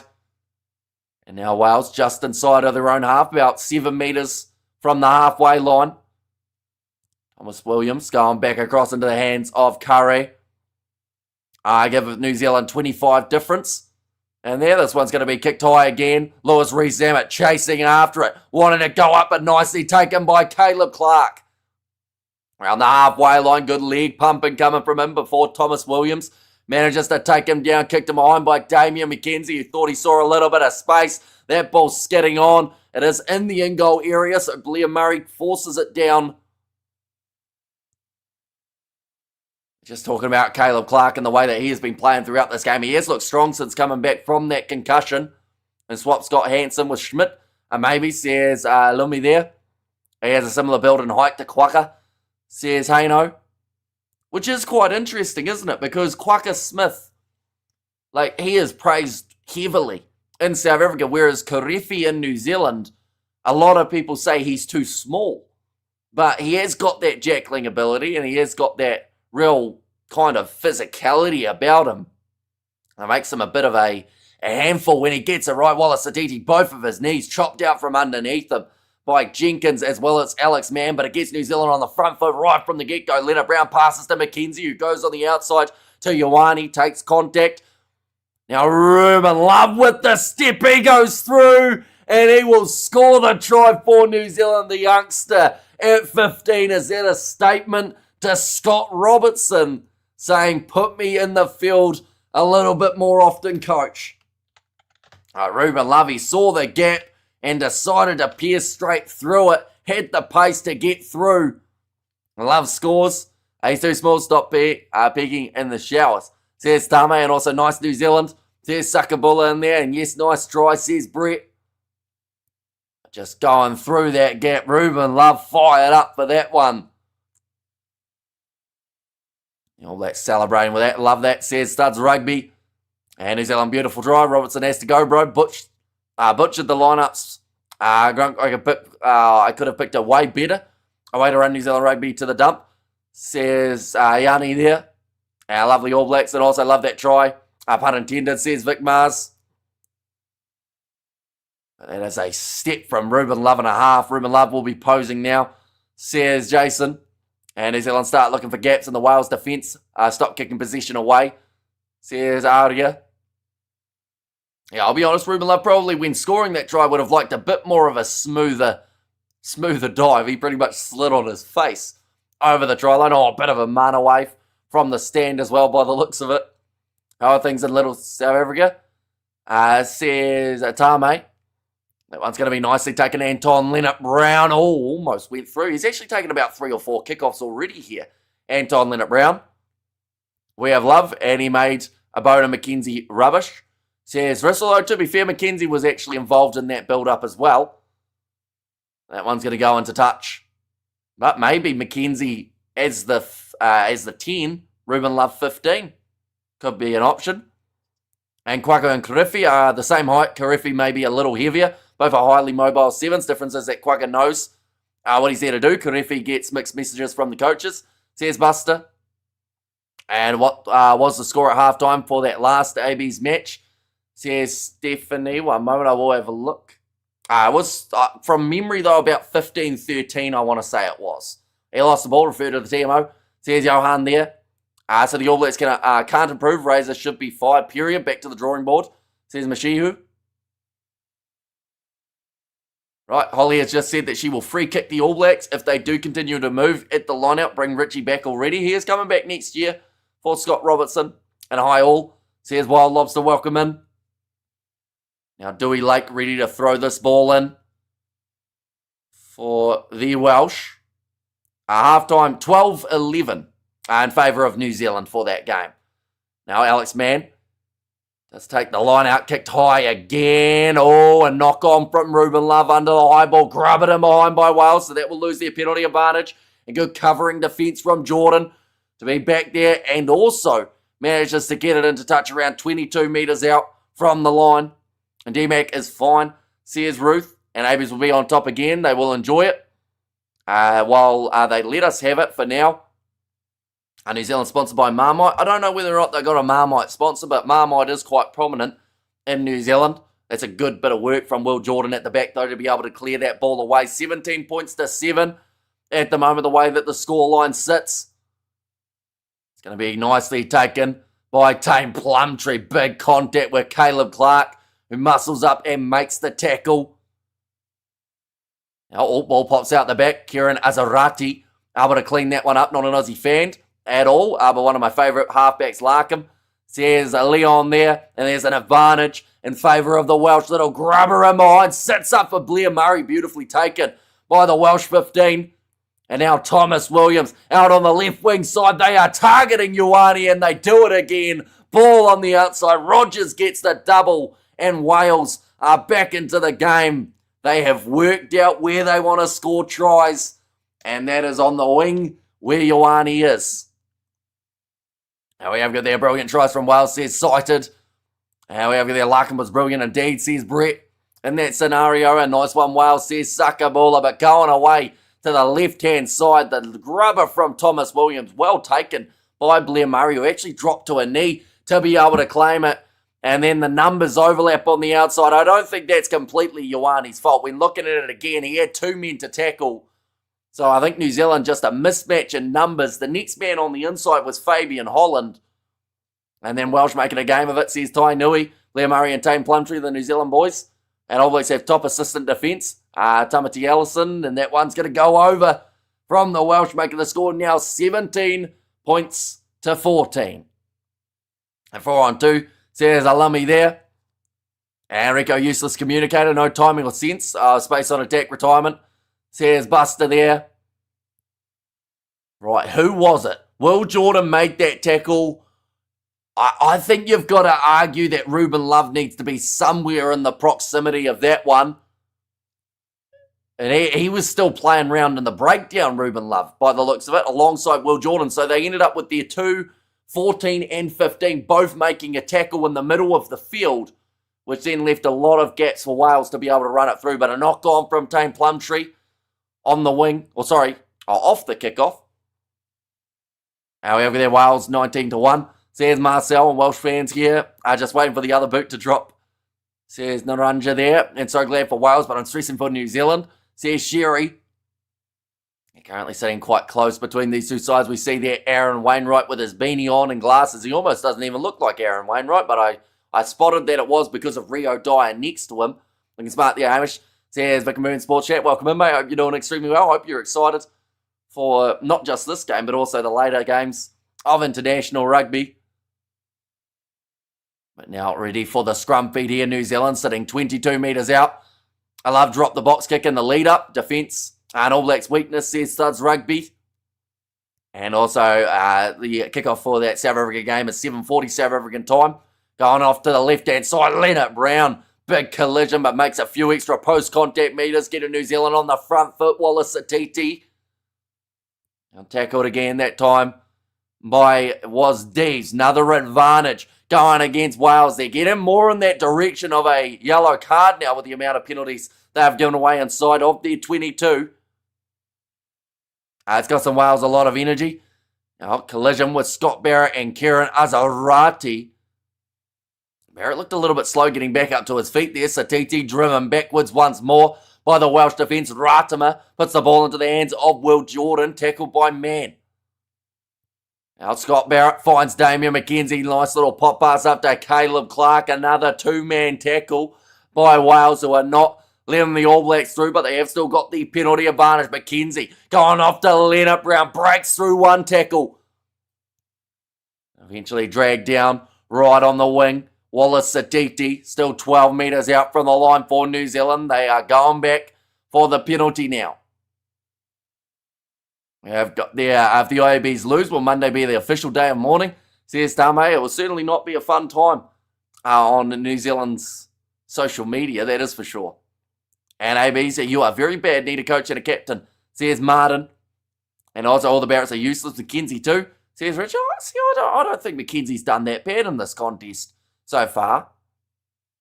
He's got his kicks over. He's set up a couple nice plays for New Zealand, and he's just getting that distribution game going quite well so far for the Kiwis. And Razor is clueless, says Mashihu. Both teams missed their locks to unlock their potential. Wales, Alwyn Jones, and AB's Broden Metallic and Sam Whitelock. Looks like Kieran Azarati is down with a bit of a neck injury at this point in time. He's still moving it around though, so I don't think it is anything too serious if New Zealand lose. Breakdown will be so fun to watch, says Haino Sports Hub. I'm starting to think you don't like New Zealand, Haino. And I wonder whether or not it is because of that breakdown show. Because it seems like quite a few people overseas dislike New Zealand because of their pundits. And good morning, Hamish. Says Zion there. We've got there from Reece. He's a busy boy by the sounds of it. Granddad will be very happy with that, Reece. We have got there worst All Blacks team I've ever seen, says Sam Wilson. And we have there Wales making All Blacks look very ordinary, says Duncan. New Zealand have decided to go for the kick into touch. And New Zealand must be careful or else a shock is on the cards. 3.5 minutes remaining in this first half period. And All Blacks is very good, dude. Some people are miserable, lad. Says Sanelli there. And also Geordie back in New Zealand with his feet kicked up. Knowing a spot at 15 is safe. Now Tokiaho throwing this one in. And it is nicely taken, chopping down that line out. How about some credit to Wales? Absolutely. I think that Wales have played a lot better in this game than a lot of people gave them credit for heading into this contest. Although their discipline is starting to let them down as Williams goes over and it's a try for New Zealand. We may have chose the worst possible time to praise Wales as their defence just lets that gap through. And Mighty Williams bulldozes over the line for try number 3 for New Zealand. It's a good old case of the commentator's curse there. They just mentioned there about how Wales, they were smart with being able to sack that line out straight away. And then from there, Mighty Williams trying to hold up and turn it into a rolling maul was Wales. And Mighty just spins around, gets over the line. Bit of work done by Scott Barrett too there in the process. And good morning, Hamish. And your team, lads and ladies, go All Blacks.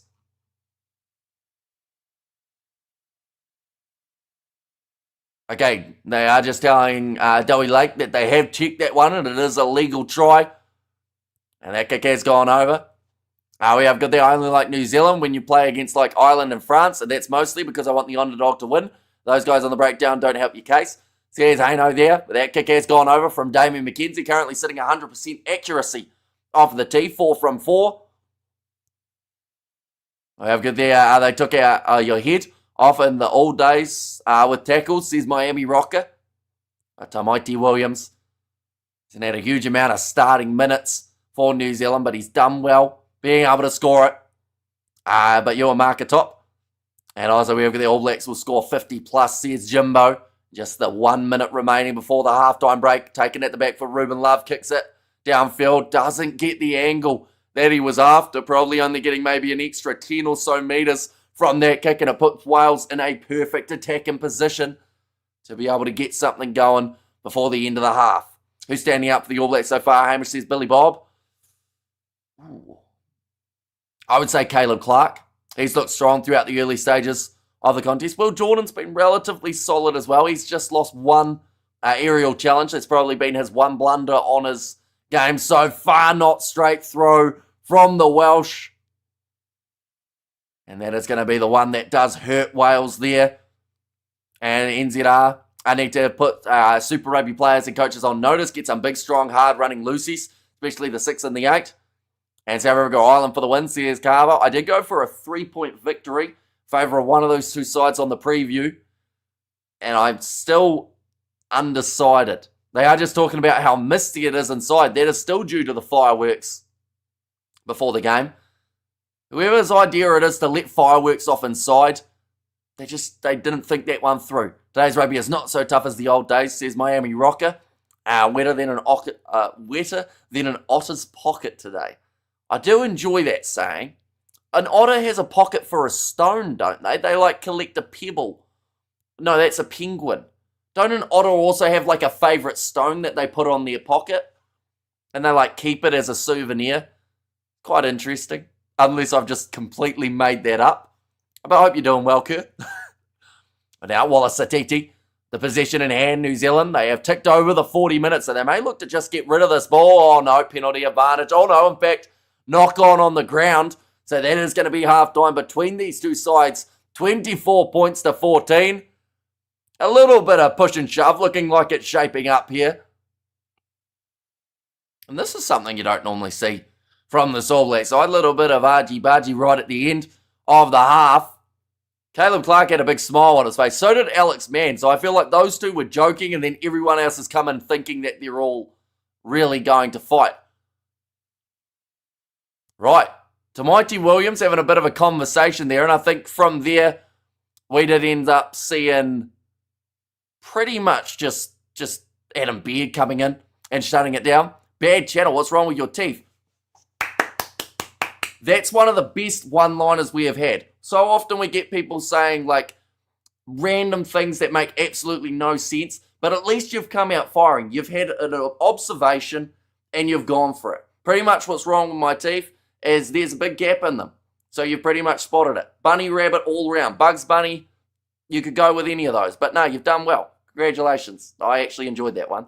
Arrays and his inept staff, coaching only know to say salad garbage in press conference. Says Driss there. And we have got there bring on David Tour before the fight, says Tame. And also we have got there a bad game. Great call though. And funny comments, says Sok in there too. And we have got there some otters will have the same stone their whole life. Yeah, which is kind of like quite a nice thing. Because I know that penguins also like getting into the stones a little bit, don't they? They go for the, they see a lady that they like and they say, here's my stone, have that. Man, it's just, it's just nice. We have got there, I like your teeth, says Sherry there. And we have got there, Wales has given us a run. And also, you see that clown says Johnny Blaze there. And also, anything about the ABs these days are good one-liners.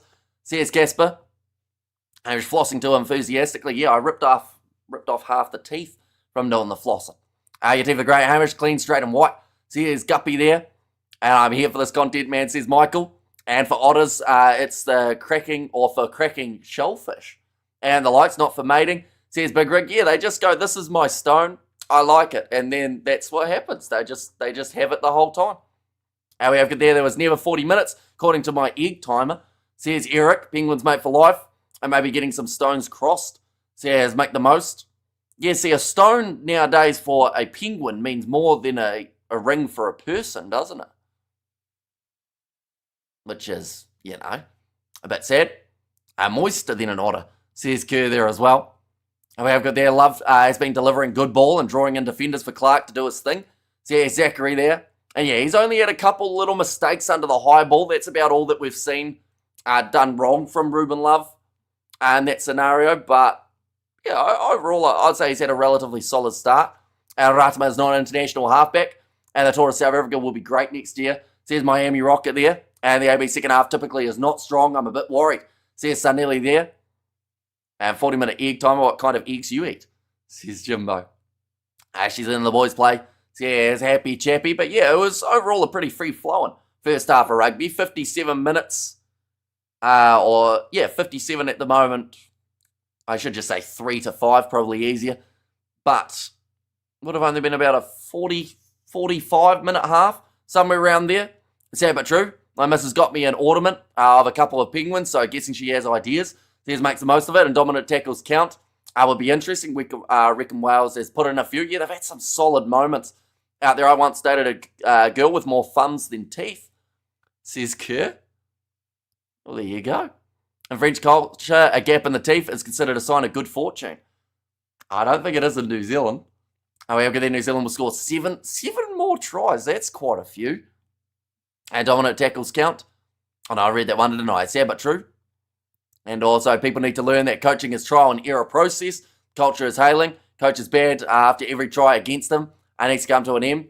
Says Sue. But that is, unfortunately, nowadays, everyone wants long-term benefits straight away, unfortunately. So, who knows how they're going to go in 2027. But it's a tricky one. You like to think that there is a process and that the ones who are in charge know what they're doing. But it's a tricky one at times. To be fair, if girls tried to woo me with showing me her lifeline favourite stone, I'd be curious. Says Big Rig. And Hamish, well, interesting game, doing very well. Yeah, very interesting contest. 10 points separating these two sides at the moment. Do Kiwis have leaks? As in like the vegetable? We do. I think, yeah. I don't think I've ever had a leak. Not that kind of leak, anyway. Other leak have often. We have their off performance. It'll be Christie. Ratma has better running potential. It's very strong in the gym. The game was Christie better perform. Says Yanni. And all the talk about Murray being vulnerable at fullback. He's been solid all game. Who said that he'd be vulnerable at fullback? Out of curiosity. Because I felt like he was one of the parts of this backline. He was one of my key players for the Welsh in my preview, and I said that he was going to be one of those guys that if Wales were doing well in this game, it was because he was performing in that number 15 jersey. Gaps and teeth means human chicken neck consumption. Means human chicken neck. Oh, I've never eaten a chicken neck that I know of. Maybe I've had some secret chicken necks along the days. Do you think Townsend will go after the Six Nations? The thing is, they have to make the decision sooner rather than later, because the closer you get to that World Cup, like you don't want to do what Australia did and do that last-minute change of Eddie Jones. We have got there, as a South African, I respect New Zealand, but I'm sorry, Hamish, I really want Wales to win, says the unholy monk there. The URC is horrible. It's not, and we are going to be covering it next week on the channel, ladies and gentlemen. Back into the URC season. Absolutely love covering that competition. We have ever since its inaugural season and have enjoyed every single second of it. So, yeah, we'll be back for that one. Also, alongside that next week, we've got Wales versus South Africa. And then also, it will be the Sevens taking place too. Holly is doing great. TMO scared to second guess a woman ref, says Buster. And also, we've got their giblets. Razor is the best coach, and lots of people don't rate Murray.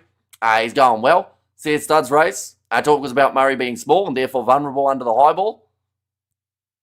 I don't know whether or not he's been vulnerable, though. Like, in terms of even the recent games that I can remember of him, ever since about 2023, or maybe 2024 it might have been when he first broke onto the scene. Like, the thing is, he's playing up against New Zealand, who, when you talk about vulnerable under the high ball, that is literally who comes up in the dictionary for 2025. New Zealand have looked absolutely awful under the high ball throughout this year. They've been more solid in this game, but that is because of who they've selected in the back three. But half the wingers from New Zealand this season haven't even gone up for high balls. So I think that Murray's been completely fine and will be throughout the second half too. How are you this morning, says Jeffrey? Doing good. Excited for the matches. We have got there the bigger channel gets, the more curious the people in chat get, says Christopher, as in like curious about the stone, like the otters. I know that was the talk before. Yeah, URC is amazing, just the bad officials. Vezel's getting 9 weeks ban after getting punched, ludicrous. Yeah, that was a bit of an interesting one, wasn't it? And we have got there, board will sack Rays in January 2026. I can't wait, other thing. Says Driss, absolutely big Reece top tier.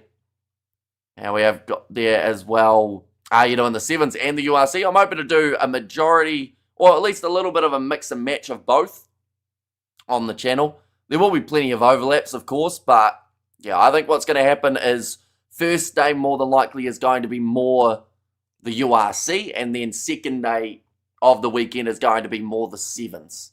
I think that's the plan anyway. And we have got there the bigger, oh no, I read that one, didn't I? And also we have got there, do you think losing to Wales could be good for New Zealand to cleanse CSGO's story? I don't think New Zealanders would see it that way. Top 14 is better than the URC by far. And that comes down to what I mentioned earlier on about how, fun fact, you're allowed to like more than one competition. It's the whole Rugby Championship versus Six Nations, so top 14 is better than URC by far, so watch the URC. Let the people who enjoy the URC, watch the top 14. Let people who enjoy URC watch the URC without being ridiculed for it. Like, different strokes for different folks. You don't like every flavour of ice cream, I'm sure. You might be lactose intolerant. Maybe you don't like ice cream in general, but someone does, and let them have their ice cream. We have got there, New Zealand hasn't been good under the high ball this game, except for Clark. High ball misses have already led to 2 Wales tries. Says Busty, yeah, Ruben Love at the back has been a little bit less safe than people would have liked. Will Jordan, he's been relatively solid. I bought you a walkie-talkie. No, I don't need internet to listen. That is very strategic, although you would have to be outside my house. In which case, if you're literally stalking me at that point, you might as well just come inside and watch the rugby. Raspberry Ripple, says Kerr there. Yeah, man, definitely need more female refs, says Sam Greer. And top 14 has so much more money. It's more like a Barbarians game. The rugby is good, though, says Mike Bester. What are your thoughts on Ruben Love try? Clearly knocked it. Says short video. I thought he knocked it on earlier. Like, that was actually way down the field that we did see that Ruben Love one. I didn't really see the grounding too great. Bro looked around. Says, Mango, yeah, I thought I might as well check to see if he's out there. I don't want to leave him out in the cold. IQ lads, what do you think of the outcome will be between the Box versus Ireland? Do you think that Rossi finally beats Ireland and Ireland? I'm picking it's going to be a great game of rugby between those two sides, or at least that's what I want. But Like, yeah, I went 3 points in favour of the box. But we'll wait and see. Ruben Love at 10. He's too small to be a fullback. Says half court. Just tuned in. How was the first half? It was fast-paced. It was a very solid half of rugby. I would say cookies and cream is the best. On that note, got some Ozemic on the way. Going to be cut at the Hong Kong 7, says Dame. And also we have got there, that's a strong argument for more than one at a time. And Kiwis in the box. Wall into the quarterfinal pub. Says Kyle Grove. When do the World Rugby player Peter Sefatoy going to be named? I think they normally do it at the end of the November internationals. And we have got there, South Africa red card. What minute you picking? I got $5 on 66 minute. Says Lyle. I love the URC top 14 and Investec. New Zealand Rugby is missing the variety of rugby played in the north, especially with the South African teams out of Super Rugby. Says Buster. And good evening, Hamish. Please, can you vape in the second half to simulate the smoky conditions? Thank you for the immersion. Says Ollie there. Yeah, it is still very foggy inside of the stadium or smoky because of the fireworks that they let off before the game. Imagine getting yourself like a ticket, right, up and about here, and all you see is just the smoke because of the fact that you're up high. Like, that would kind of suck, although I feel like it's an atmosphere and a half, even if you can't see, that it would still be incredible to be. Reece doing a good job. Says Mr. Delmo there. And South Africa needs to go back to Super Rugby. Says Gumbalicious. And also we have good there. I feel like Ox to win. I feel like Ox needs to win because nobody in this position ever wins it. And it will be a good result for rugby. Says Nick Francis. Fireworks was a rubbish idea. Ref is terrible. Says Andrew Kalman. So what part of the refereeing haven't you enjoyed at this stage? Like, is there a certain call you're dissing or disagreeing with? Or is it just you're just saying in general? Don't miss my comments, please, Hamish. This is from the whole chat. Says Sam Greer. And also Ben Smith was a rock star. Says Mike Bester. And Welsh girls are known for getting the girls out. Says Maga. And why do they keep playing Will Jordan? The man can't tackle a fly. Says Abil. And Jamie Joseph to coach the All Blacks in 2026. Yeah, second half just around the corner. What we will do is we will show the benches, ladies and gentlemen, for this contest as we do get closer and closer to the kickoff of this game. For the second half, that is, and also closer to the kickoff of Ireland versus South Africa, then followed by France versus Australia. 3 massive games of rugby in a row here for today. And then tomorrow, there's more big games. Scotland versus Tonga will be an intriguing one, and then that match between Argentina and England has potential to be a match of the weekend as well. So plenty great moments still to come throughout the weekend, but these are the benches. Kieran Hardy available once Thomas Williams does slow down, which I don't think he will, throughout the 80 minutes. We also did see Tane Plumtree start this game rather than making his way off the bench. And I do actually really like what Joe Hawkins and Max Llewellyn have done throughout this game. They're actually working very nicely as a cohesive unit in that midfield of the bench for New Zealand. They have got the likes of Bell, Null and Bauer, so 3 Crusaders to make their way as the front row replacements. Christian Leo Willie there as well after his playing up against France as well as in the New Zealand 15 just recently.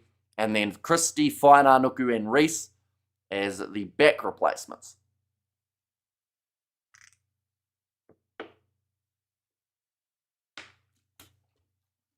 By 24-14, the score in this contest. It is currently close. And whether or not it stays close, okay, they even the commentators on Sky Sports straight away for the halftime update, they said about the national anthems and the Haka being respected again. So I feel like that's really been a bit of a soft spot for a few Kiwis throughout the week. We have got there should play Christie and Paul Ratama. Says Mike Bester, why is Reece still in the mix? You have to ask Razor.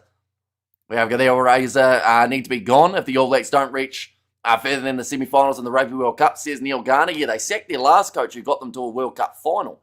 So semi-final would definitely not be ideal for the Kiwis. I'm at Super Rugby, says Clint D, and it has taken place in only about 3 months' time. We'll be back for Super Rugby Pacific again. Hi, Kiwi sir, how are you? I just joined. How's the game been going? So far, it's been hectic. Been pretty decent, I would say, though, for the first 40 minutes of this contest. Relatively even between these two sides. New Zealand have got themselves the 3 tries compared to Wales 2. And missed the first half, can't believe the scoreline. So here's Warren in there as well. Right, sounds like there are no surprise changes for either of these two sides heading into the second half. And final score, guys, 52-24 for the All Blacks, says Jimbo. I'm still happy enough with my prediction of 42-15, but of course I have to change it to 42-14 in this scenario. But I also do think that Wales will score throughout the second half. But Ruben Love ready to kick this one off for the Kiwis, and we are back underway in this contest. It's nicely taken by Duff Jenkins. How's it, Hamish? What do you think of the 24 or Rugby World Cup expansion to 24 teams? I like it, but I don't. I feel like the groups having the third best team from certain groups going through and other groups with their third best not going through is just a little bit of confusion that they don't need. They could have just gone top 32 teams. And then you're expanding, you're giving those lower ranked sides a chance, and you're still pretty much playing the same amount of games anyway. Or maybe one extra. But I feel like that would have made more sense, definitely, to try and get that exposure in certain countries that aren't making their way through. Now, kicked high by Damian McKenzie, crossfield, Will Jordan, looking to get up. This one takes it nicely under the high ball. The All Blacks retaining position. Now, Rieko Ioane with the pick and go, tackled by Deves. Now, Wales working on themselves a few warnings throughout that first half. Now, Ruben Love went for a kick, charge down by the Welsh, and they have managed to turn over the ball. Leonard Brown trying to get in the breakdown, but Wales putting the pressure on Ruben Love and getting that ball back. Wales, let's do this, says Johnny Blaze. What's happening, says Bevan. At the moment, the Welsh are in possession. Lewis Reece Zammit trying to step around to Mighty Williams. New Zealand should blame the coach. Their rugby structure is fundamentally broken. Their players need to travel, make some money, get professional, says JG. And Will Air Jordan, says Sam Greer, now rolling this one back. Thomas Williams again is going to look to send this one into the sky. And Lewis Reece Zammit right there, ready to chase after it, although Tame Plumtree manages to knock it back, nicely taken by Duff Jenkins. Now left-hand side, Tame Plumtree almost picked up and dropped there by the All Blacks defence, but Thomas Williams gets in the breakdown, manages to rip it away. Now Edwards going across numbers here on the outside for the Welsh. Ball now to Tom Rogers, who cuts through Damian McKenzie. That man has his hat-trick. And we have to ask the question, does anyone know, has a Welshman ever scored a hat-trick up against New Zealand before? And if so, when was the last time? But Tom Rogers is having an absolute field day out on that wing. And he had the 13 Welsh caps. He's now got 5 tries.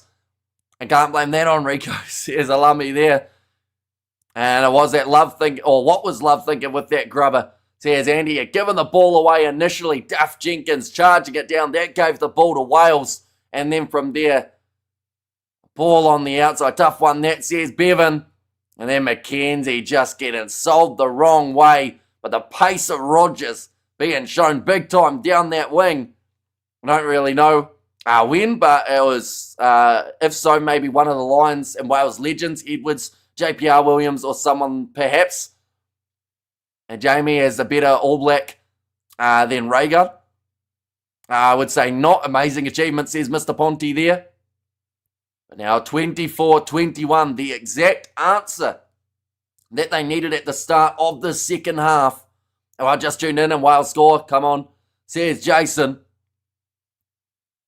But this game now, 36 minutes still remaining in this contest. Oh, big collision though, Wales. A miscommunication between, I believe it was Dewey Lake as well as Tom Rogers. Another backline attempted by New Zealand. The interception pass thrown, but they will go back for the initial knock-on from Wales.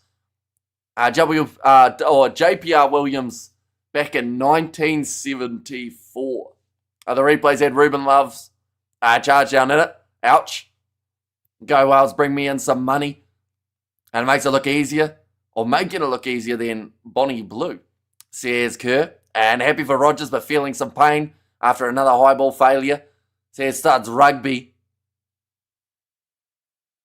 Like they've said, they've butchered another kickoff there, the Welsh off of scoring. That is something that they've done a few times throughout this match. I just tuned into the game now. Well, you've tuned in at a perfect time. Currently just the 3 points separating these two sides. And also we have there, we're lucky Wales making mistakes. says Sam Greer. Yeah, Wales disciplined throughout this game. Has let them down a little bit. How's that not advantage over? Says Naranja there. And also we have got there the way you said that, Hamish. You were not around in 1974, right? That is true, yes. I was not even born by about 25 years back then. And come on, New Zealand. Says Linky, unless the AB scored 50 points from here, I consider it a loss. Says Sarindi. And the captain will be our captain next year too. No, dear, doesn't look great for the ABs in there too. But now scrum feed for New Zealand. They are sitting 22 metres out from the Welsh line. I wish I should have put $10,000 on a Welsh hat trick. Says Ruth. But now this has to be a big push. New Zealand have already given away a free kick at scrum time. Oh well, looks like my black jersey going in the cover for a while. Says Billy. And I, Hamish, says here, the welcome in. Hope you're doing very well. Hope you're excited for all the rugby today. New Zealand told to use it at scrum time. Leonard Brown in a straight and almost breaking through. He's done very well getting over the gain line today. Anton Leonard Brown getting those post-contact meters each and every time that he has carried the ball. Ratama going off to Fabian Holland, who is chopped down just a 10 metres short. Ratama looks short side. Off to Tamaiti Williams. Tame Plumtree, though, almost able to get himself the steal. Vasilio Tossi got that crucial turnover for the Kiwis just a couple metres out from their own line in the first half. Tom Rogers is my great nephew. My name is Tim Rogers. He make us proud again. A good boy he is. A good damn man too. Says Kurnovic. Ratama. Cross to Simon Parker. I don't want to jinx the Welsh again, but their defence, at times, with the exception of a couple little misreads, has been very strong throughout this game. Definitely in those big challenges next to the breakdown. That is where they've been able to force New Zealand back and stop them from getting momentum. Another carry from Leonard Brown. Ratama cross to Duplessis Karefi. I think that's one of his first runs throughout this matchup. Ratama again, New Zealand starting to have a few numbers on this left-hand side. Quick hands from Will Jordan, goes to Caleb Clark, breaks through two, and Clark scores the try for New Zealand. He is on fire throughout this contest. Definitely man of the match contender for the Kiwis. And Caleb Clark does it again on that left. Tell you what, if you're a left winger, you're scoring tries in this game. 5 in total for the men wearing 11. Man, we have missed Caleb. Says Alumi there. And Caleb says Jimbo there and try. Says Earl, yeah, he had a lot of work to do. Caleb Clark had one man out in front of him who he just breaks straight through. It was actually the original tackle attempt from Llewellyn. Did bump him slightly away from Murray. Made it more difficult for the fullback. That was an easy try for the Kiwis. The Welsh defence is non-existent. It's always when I say that they did well next to the breakdown for their defence that they end up conceding out wide for Wales. So that's my bad again. But 47 minutes through and 31 points to 21 between these two sides. We sat 4 men down, says Jimbo. And this team is mud. But individual, oh, hang on. They found a knock on in the breakdown. This one's going to be no try. They have just said there is a clear knock on the ground from New Zealand. So they are going to take this one away. Found it on the TMO. Lovely TMO, says Haino. And the first TMO of the day just dropped by Karefi on the ground. And TMO. And Ono, says Bevan there. And I'll say he's been having a bad run of injuries. Says Alami in there too. There has definitely, unfortunately, gone forward, is the comment there from Justin Marshall. It's fortunate for Wales. It will be a no try for the Kiwis, or else that was ball game.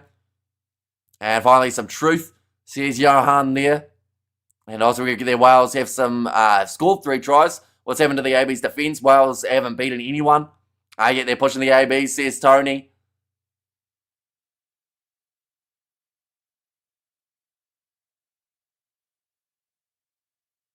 Okay, they're just trying to work out whether or not it was knocked on because of the Welsh player's leg here. So they're working out whether or not Tame Plumtree has had anything to do with that knock on.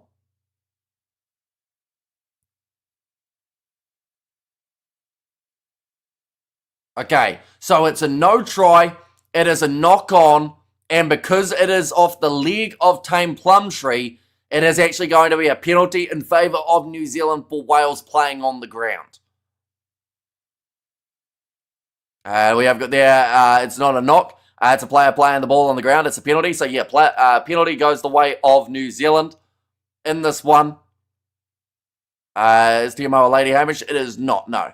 TMO for both teams is far too expensive, and fantastic TMO work. No penalty try, no, not from there.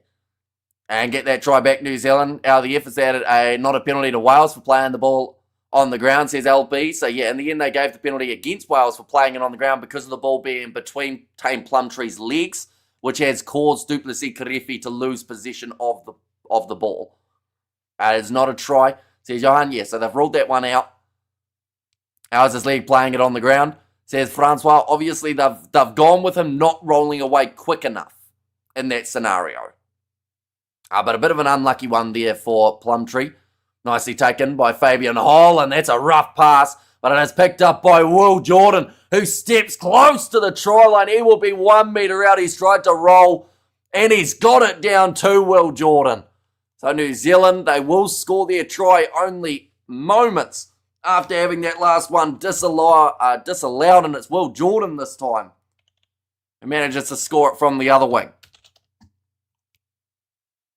Now we have got their try time, and there we go, says Jasmine. And also we have got their, what's the logic in playing Anton looking forward? Solid player on his day, says Nazi Williams. Yeah, I think he's been one of the, I don't want to say one of the stronger players for New Zealand, but he's definitely been solid throughout this matchup. But, like, yeah, I would say that for, oh, that's not down either. That's going to be no try for Will Jordan. That looks like a Welsh arm is underneath that one. I'm taking that try back too.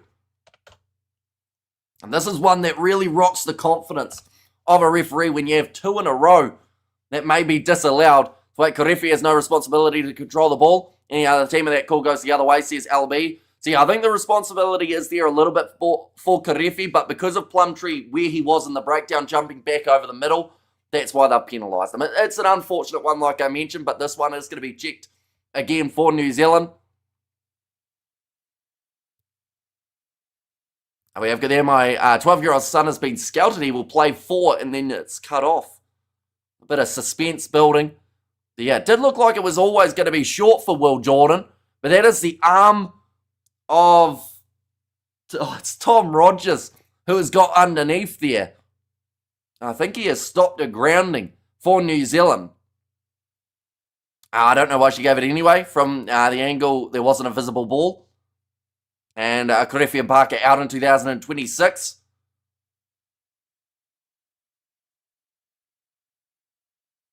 Right, they're asking whether or not it is initially held up.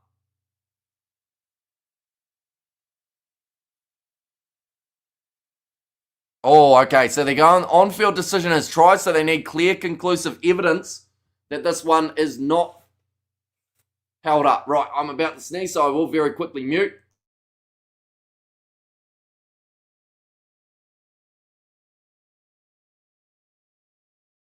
We are good. Welsh outside backs are so weak in defence, says LB. Right, I don't think you can give this. I don't think there's any sort of clear evidence that that ball has actually got down. Okay. Right. Because the on-field decision was try from Holly Davidson, they are going to say to stick with the on-field decision of try. Had she ruled it no try, it would have been given as no try.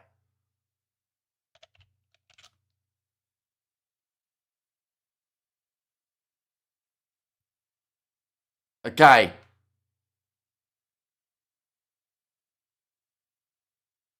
So he's held up initially there, Will Jordan, from this angle.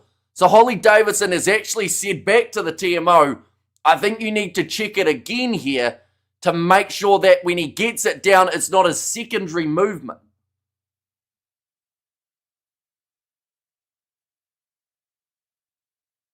Right. I think the TMO is going to get overruled here. So Davidson's first call was an on-field try. TMO has shown the angles and said, I don't have conclusive evidence that this ball is down or not down.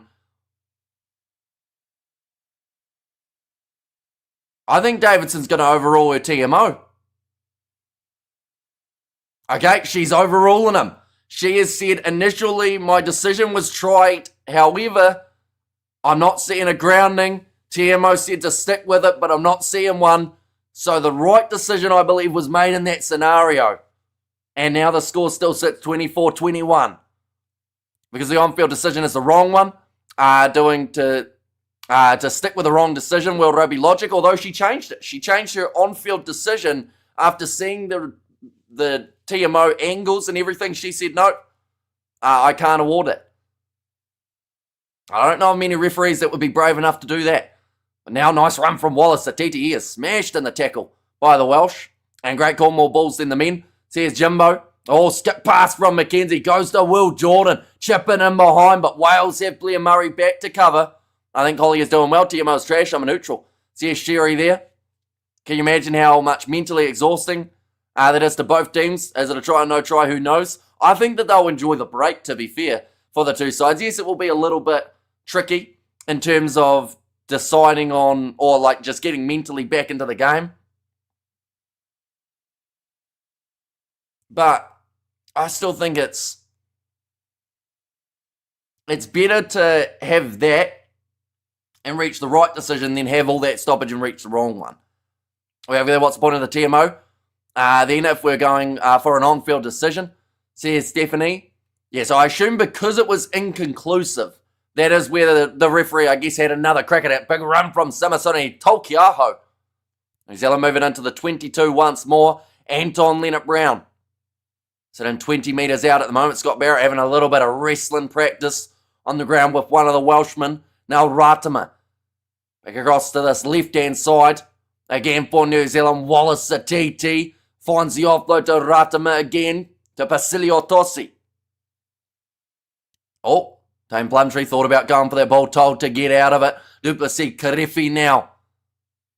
Looking for the ball. Alex Mann also has to clear out of that breakdown. Rico Ioane luring in both of the Welsh props. Flat ball to Barrett, who was smashed. Plumtree almost got the turnover. Nice step from Karifi, and it's another penalty advantage in favour of New Zealand to Mighty Williams. 10 metres out from the try line now for the All Blacks. Ratama goes to McKenzie looking for the cross kick. Who's going up for it? It's Will Jordan. Ball's loose. Ioane picks it up and he's over the line. Thumbs up from the touch judge. Enrico Ioane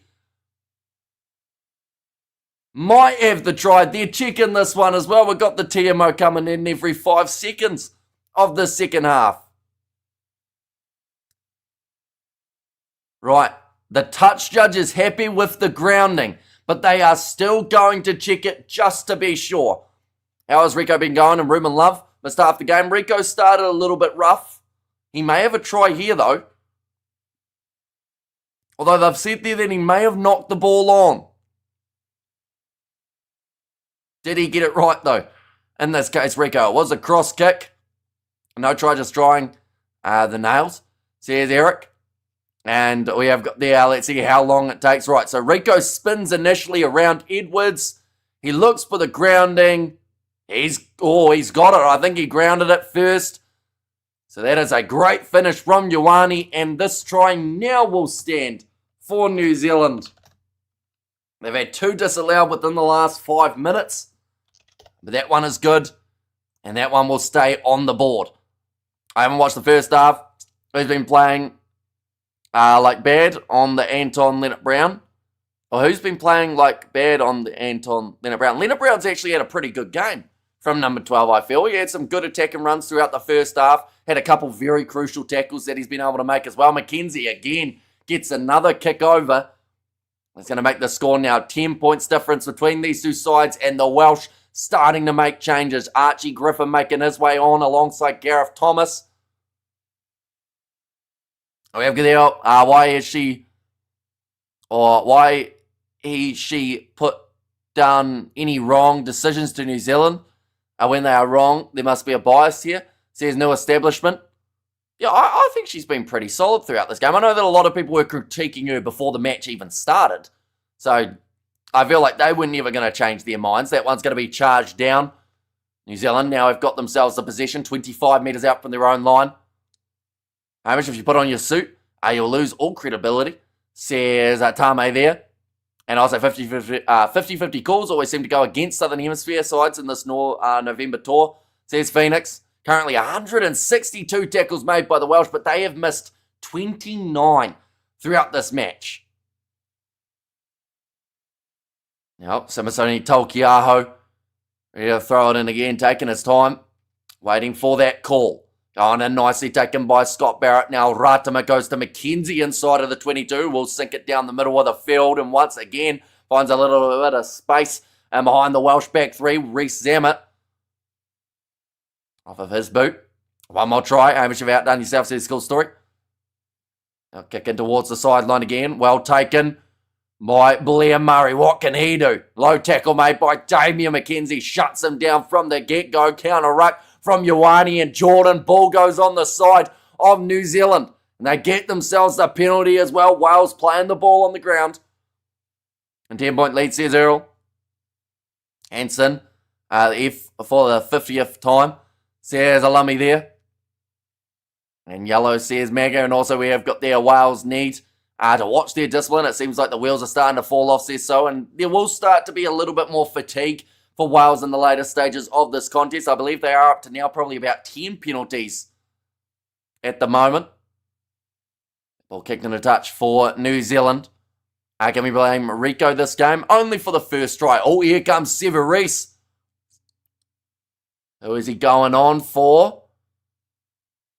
Looked like Ioane wasn't too keen to make his way off. Hey guys, getting heavy delays in coverage. Says DD there. Now, nice take from Scott Barrett. That's what happens when we watch through Sky Sport now, unfortunately. There are always a few delays. We're watching it. There is going to be another offside advantage here for New Zealand. Fun fact, I clicked on Go Live and I lost about 3 seconds, so now I'm even more delayed. But now, off to the left-hand side, Cortez Ratama goes to Satiti, Leonard Brown, McKenzie. It sounds like we're calling a Chiefs game there, but Will Jordan pops it up now to Satiti again. And Bulasevu says Nazi there. 22 metres out from the line. 25 minutes remaining in this matchup. McKenzie. Now Basilio Dossi tried the short pop past it to Mighty Williams. Uh-oh. This doesn't seem too good for the Welsh, though. And Sevu to rescue Razor. Razor sub so wrong, says Magga. Right, they're back on that warning again here, Wales, for their discipline. 17 lifting the legs in the line out. I think they can just get rid of the TMO, says Paul Hendricks. And give Hamish a like, says Keith Ferguson. And they tell you, anyone who isn't already, be sure to hit subscribe on the channel. Why on earth is it necessary for a woman to referee the game? Because she's better than about 85% of the male referees at the moment around World Rugby. We have got, they only just got home well. This game is much closer than I thought. Wales must be putting it up to the ABC, says Vlad. And also we have got there, not going to lie, I wouldn't mind getting ref by the ref. Says it was a Demi Boy. Without change being made. We see there Nick Tompkins making his way on. It looks like Tom Rogers will make his way from the field after getting himself 3. You know, if you get the new Sky Satellite box, it does either etc. and satellite. Says LB. Yeah, although I've just got Sky Sport now, I don't actually have a satellite. We've got there, the ref clearly decided the ABs must win. Clearly not objective, ruining a good game, says Johan. I think you complained about the ref before the first call was even made, Johan, in this contest. So it's very hard to take what you're saying seriously because you already had a vendetta before the game got underway. We've got there, 57 minutes, no cards, brilliant. Says Pleasant Tees. Now ball's there for Finlay Christie, who has made his way onto the field for Cortez Ratama. And thanks, Hamish. She's doing better than most Autumn Series refs, says Tommy there.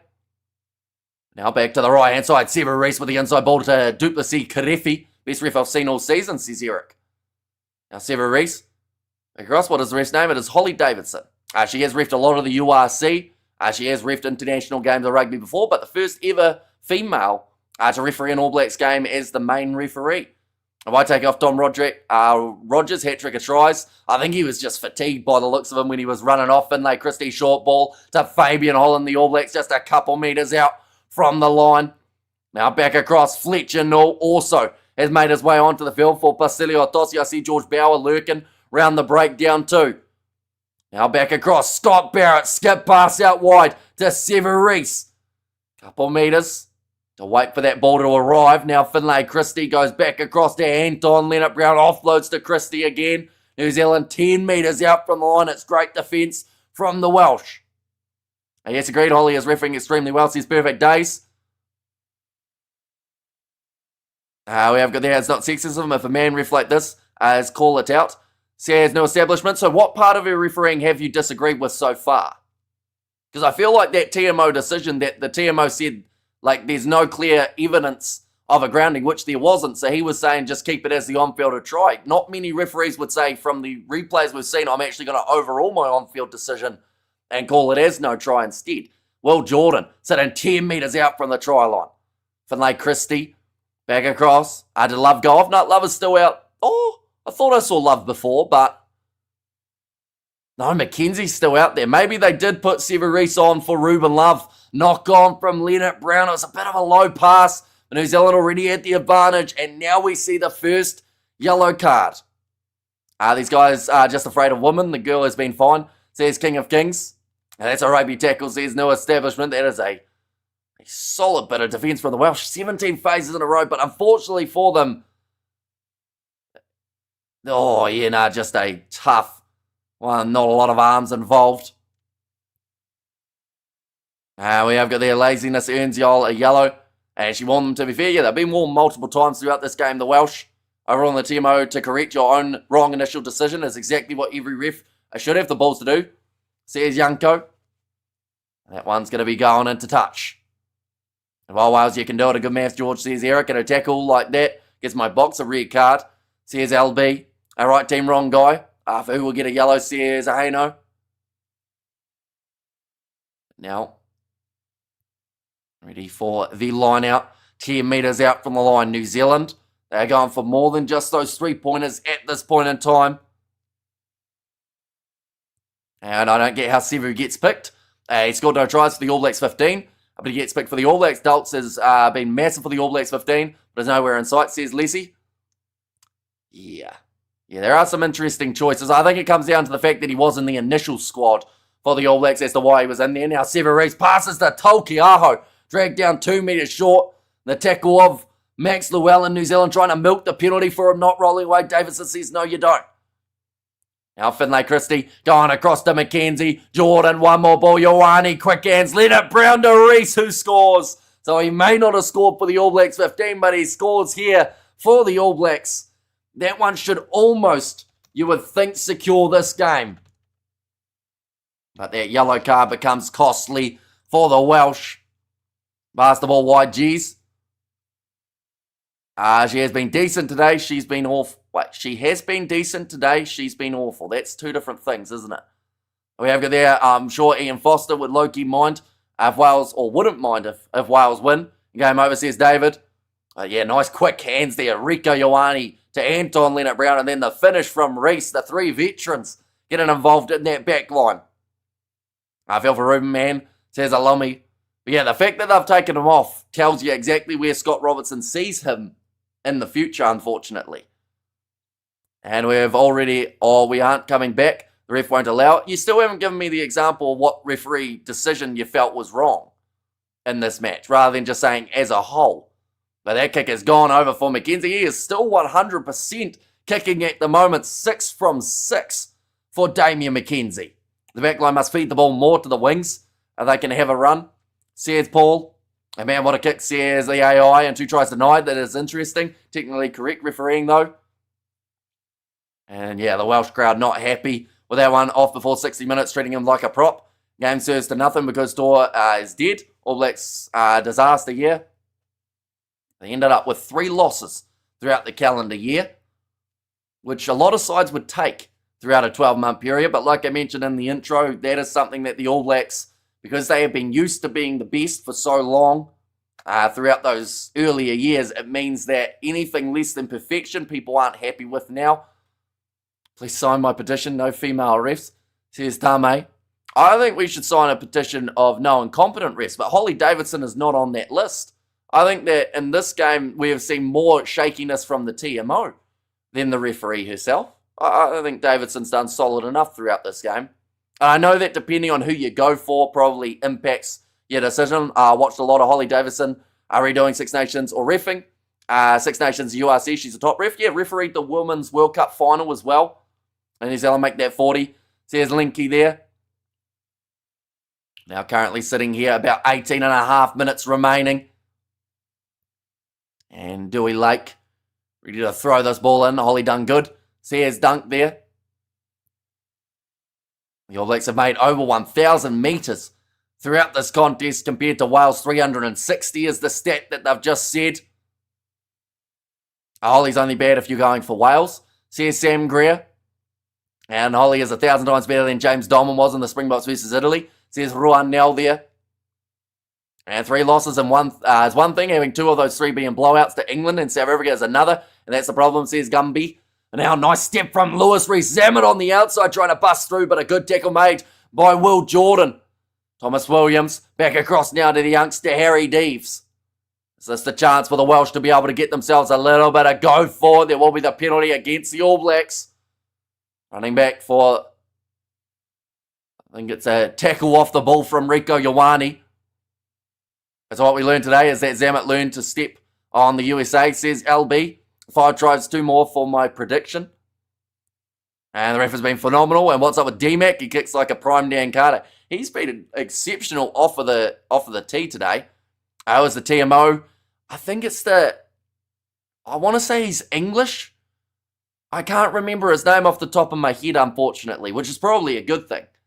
Lewis Reece Zammit fast. Says Hanoi. But yeah, stepping around Caleb Clark, but then the cover defence there from Will Jordan on the outside.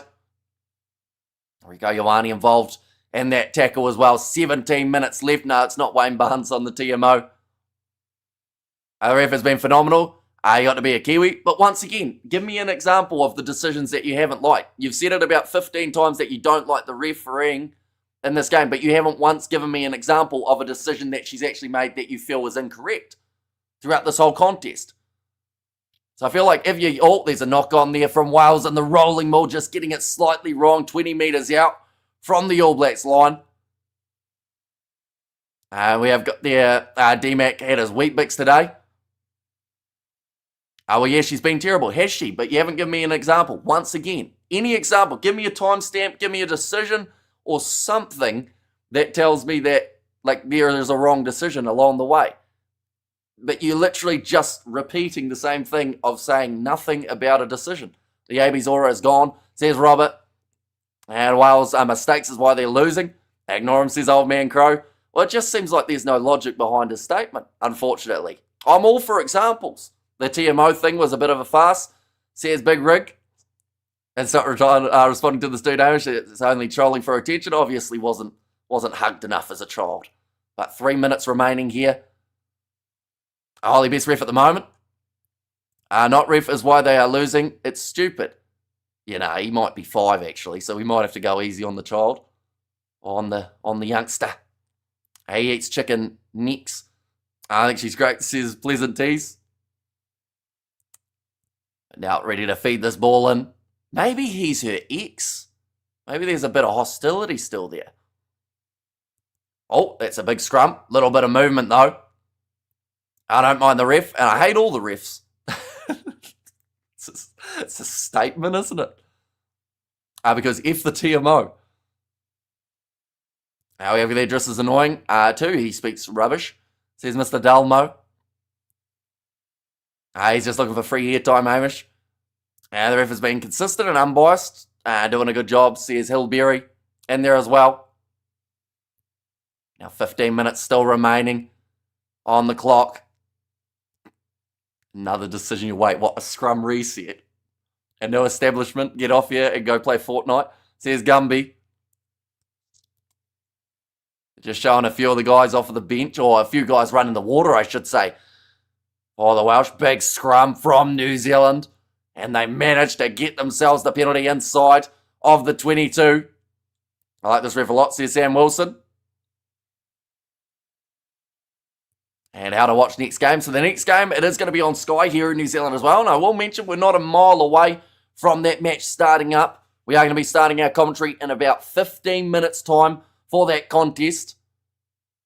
I can't really make out the time. At the moment, it is 66 minutes through.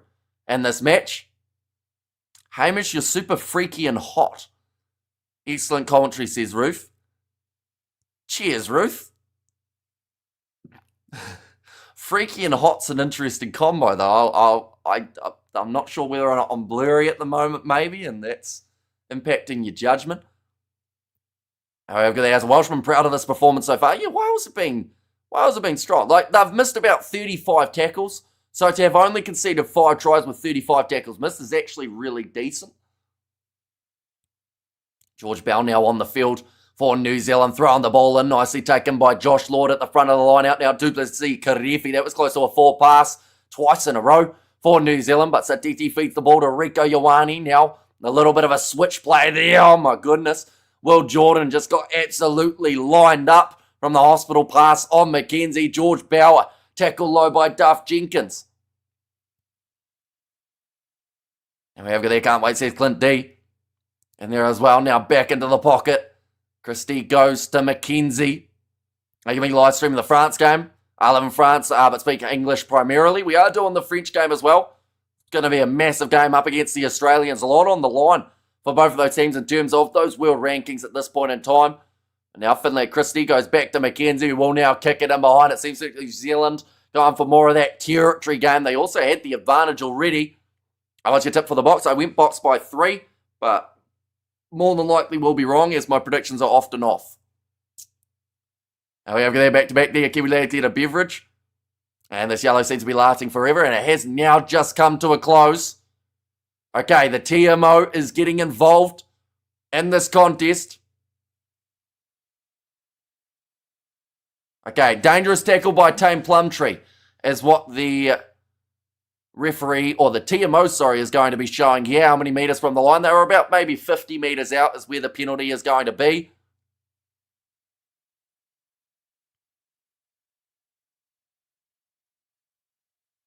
Oh, that's not that bad. It might be shoulder on head. Jordan was a little bit lower. He was bracing. It's probably going to be a yellow.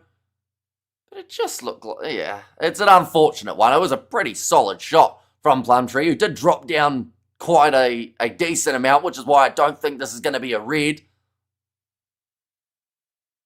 They're saying they have foul play because he could be lower, so it is going to be the yellow card for Tame Plumtree. So unfortunately, they just made their way back to 15, and now they're going to go back to 14. Plumtree disappointed as he makes his way off of the field. There was a red against the box. I don't mean to be a fart, but I knew we will never see that again unless it's the box is so incredible and a bit harsh, says Big Rig. Now just the 12 minutes remaining, and yeah, you can see the frustration from Plumtree. He knows that that is the last thing that his side needed in that scenario.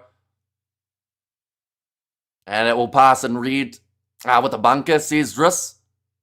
What are the crowd seeing? That was a dominant shoulder to the head, says Perfect Days. And Dan Plumtree was having a great game until then. Yellow only, please, says Studs Rugby, but it looks like there is another debut here. It is going to be Morse making his way off of the bench in that number 20 jersey. I think it's a debut for Morgan Morse, isn't it? Or has he already had a Welsh cap to his name? She made a deviation early in the math, says Johan. And now nicely thrown in. Josh Lord going back to the right-hand side. Finlay Christie to Leicester. Whainga Nuku has also come off the bench for New Zealand. That is for Anton Leonard-Brown. So playing as a 12 in this scenario. Somewhere that a lot of people have wanted to see him. For New Zealand, Christie goes across to Satiti and behind. McKenzie goes to Whainga Nuku. Hangs onto it himself rather than shifting out wide. Almost had the ball turned over in the breakdown. Now, Satiti again. On left-hand side, Will Jordan, cut-out pass, ball on the inside from Caleb Clark, just 1 metre short for Whainga Nuku. Now Christie, back to Ioane, pops it up to Fletcher Null. It's exactly where New Zealand want to be on the field. Christian Leo Willie for his first minute since France. Now Fletcher Null unable to bust his way through. Alex Mann tried to turn it into a rolling maul. Now Christie, back across again to George Bell. Yanuku is on. Says Magga there. Oh, ball almost stolen to the breakdown, is it for Wales? No, not quite turned over. Lord goes to McKenzie. Jordan pops it over the top. Reece still has a lot of work to do. He steps down the outside and Reece scores his second try. Bit of class from the Crusaders winger there. And that is a brilliant step for Reece. Comes back from a long layoff. Scores himself the double in this match. This was the most blatant hiding, says Mr. Establishment in terms of the score. I assume that is strike time, says Earl. And come on, boys, says Linky there. But Christie popping it in behind McKenzie. And then lobbing it over the top to Reece. That's such a stupid way to get a try. What is happening with the AB skill set? And what a sidestep. That's stylish, says Sam Greer. Yeah, just selling him the complete wrong way for Joe Hawkins. And this is game, set, and match for New Zealand. And we have got there, got the shimmy. Says the underdog. I told you Wales are easy to score on the outside. And that's respectable, says Bevan. And another kick going over for Damien McKenzie. He is now 7 from 7 for today. And damn it, Wales, you cost me $1,000, says Optoms. And on Sport George, says Eric there as well. And in reality, they were struggling against Tonga. We are struggling against Tonga of the Six Nations, says Sochi. You see, it's an interesting game to judge, isn't it? Because let's just say this is the full-time score. 45 points to 21.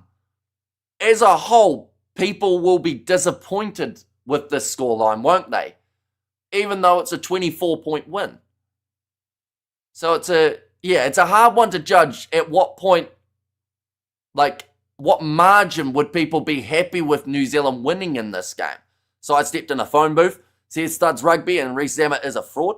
Says Lummy there now. Passed on the outside. Caleb Clark. Missed tackle from Reece Zammit. Ball on the inside. Beautiful offload from Waiana Nuku. Now Jordan carving inwards again. And McKenzie. And it's last of 4 away games, says Jimbo. And they're doing D-Mac on fire, says Lawrence. Now Lord. Tackle low by his opposite number, Freddie Thomas. And yes, the ABs have been waiting all year. This game is no different. Or have been wanting all year, says Native English. All turnover here for the Welsh. It's going to be charged down, but they are going back for the initial knock-on from New Zealand. ABs looking solid again, says Stephanie. And get the 50 for the All Blacks. And also we have got their Wales have great talent, and I wish it's rugby well in the future. Yeah, they've made some good steps in the right direction, I feel, throughout these November internationals. Right, there is a decision. I hope this isn't a red for Plumtree. He's one of those players that definitely need to be playing next week up against South Africa.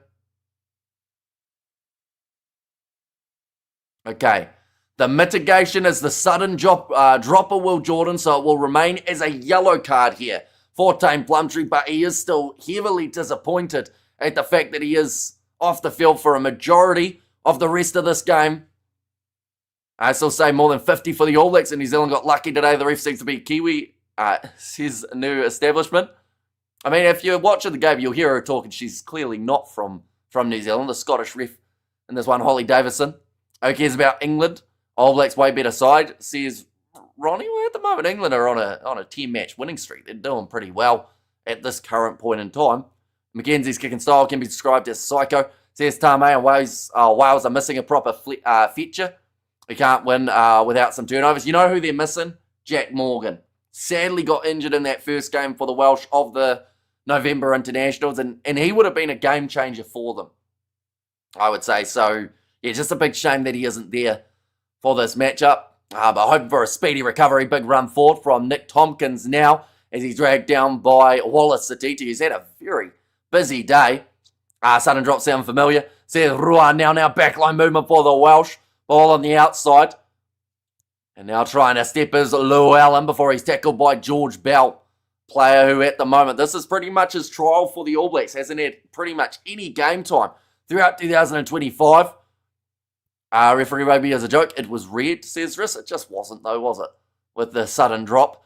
Now another step coming in for, I believe it would have been, I think it's Jared Evans at 22, and that's another penalty advantage in favour of the Welsh. Wallace Atiti coming through the ruck and at the side. Hamish go tireless for the last 5 minutes, says Tame. And not the margin, Hamish. It's how poor the defence looked early in the match. AB's fortunate to have the help of the yellow cards, says Igor. So yeah, I guess it's one of those ones though, like if you're playing badly and still win by a big margin, does that go any sort of credit in favour of the All Blacks here? Bouncing back after a substantial loss to the English. Like, don't get me wrong, they haven't looked the best in this game, New Zealand, but they've at least looked better than they looked like they could have. You know, there was a time in this game where these two sides were separated by only a couple points. Right, number 6 for New Zealand has to go off for an HIA. That is Wallace Satiti. I see why this, or you see this why South Africa going mad, not because of the cards, but the inconsistency. See, here's Sherry. Oh no, in fact, Harry Deeves is coming on. So Wallace Satiti was not the man going off for an HIA. It was actually an HIA for the Welsh. Now ready to throw this ball in again. Even with Foster, All Blacks played better. It is crazy. See, here's Reece, one more try. See, here's Linky, and at the moment, the Welsh, they are sitting 10 metres out from New Zealand's line, getting the rolling maul, going in the right direction. Crowd trying to get behind their side. Kieran Hardy has now made his way on. Why the crying? First half, wear them down. Second half, score the tries. See, here's Jimbo. Oh, Satiti trying to get that steal on the breakdown. Wasn't quite able to get that foot through to where he wanted it. Now offload there. Dowie Lake. 10 metres out. Kieran Hardy, I should say. At number 21. 4 metres out from the line for Wales. Lake again. Going to be dragged down by Christian Leo Willie. To the right once more. It's good defence from New Zealand for now, but Wales, they have enough attacking skill to be able to break through. Now 4 minutes remaining in this contest, and now number 4, Duff Jenkins, gets another carry. Didn't Cook Islands beat South Africa 50 points to 6 in league? They did. But that South African side, it's really unfortunate. It's not recognised as a rugby team in South Africa. It's quite a sad story, but ball on the outside, Reece Zammit for the corner, and that will be the try, I want to say.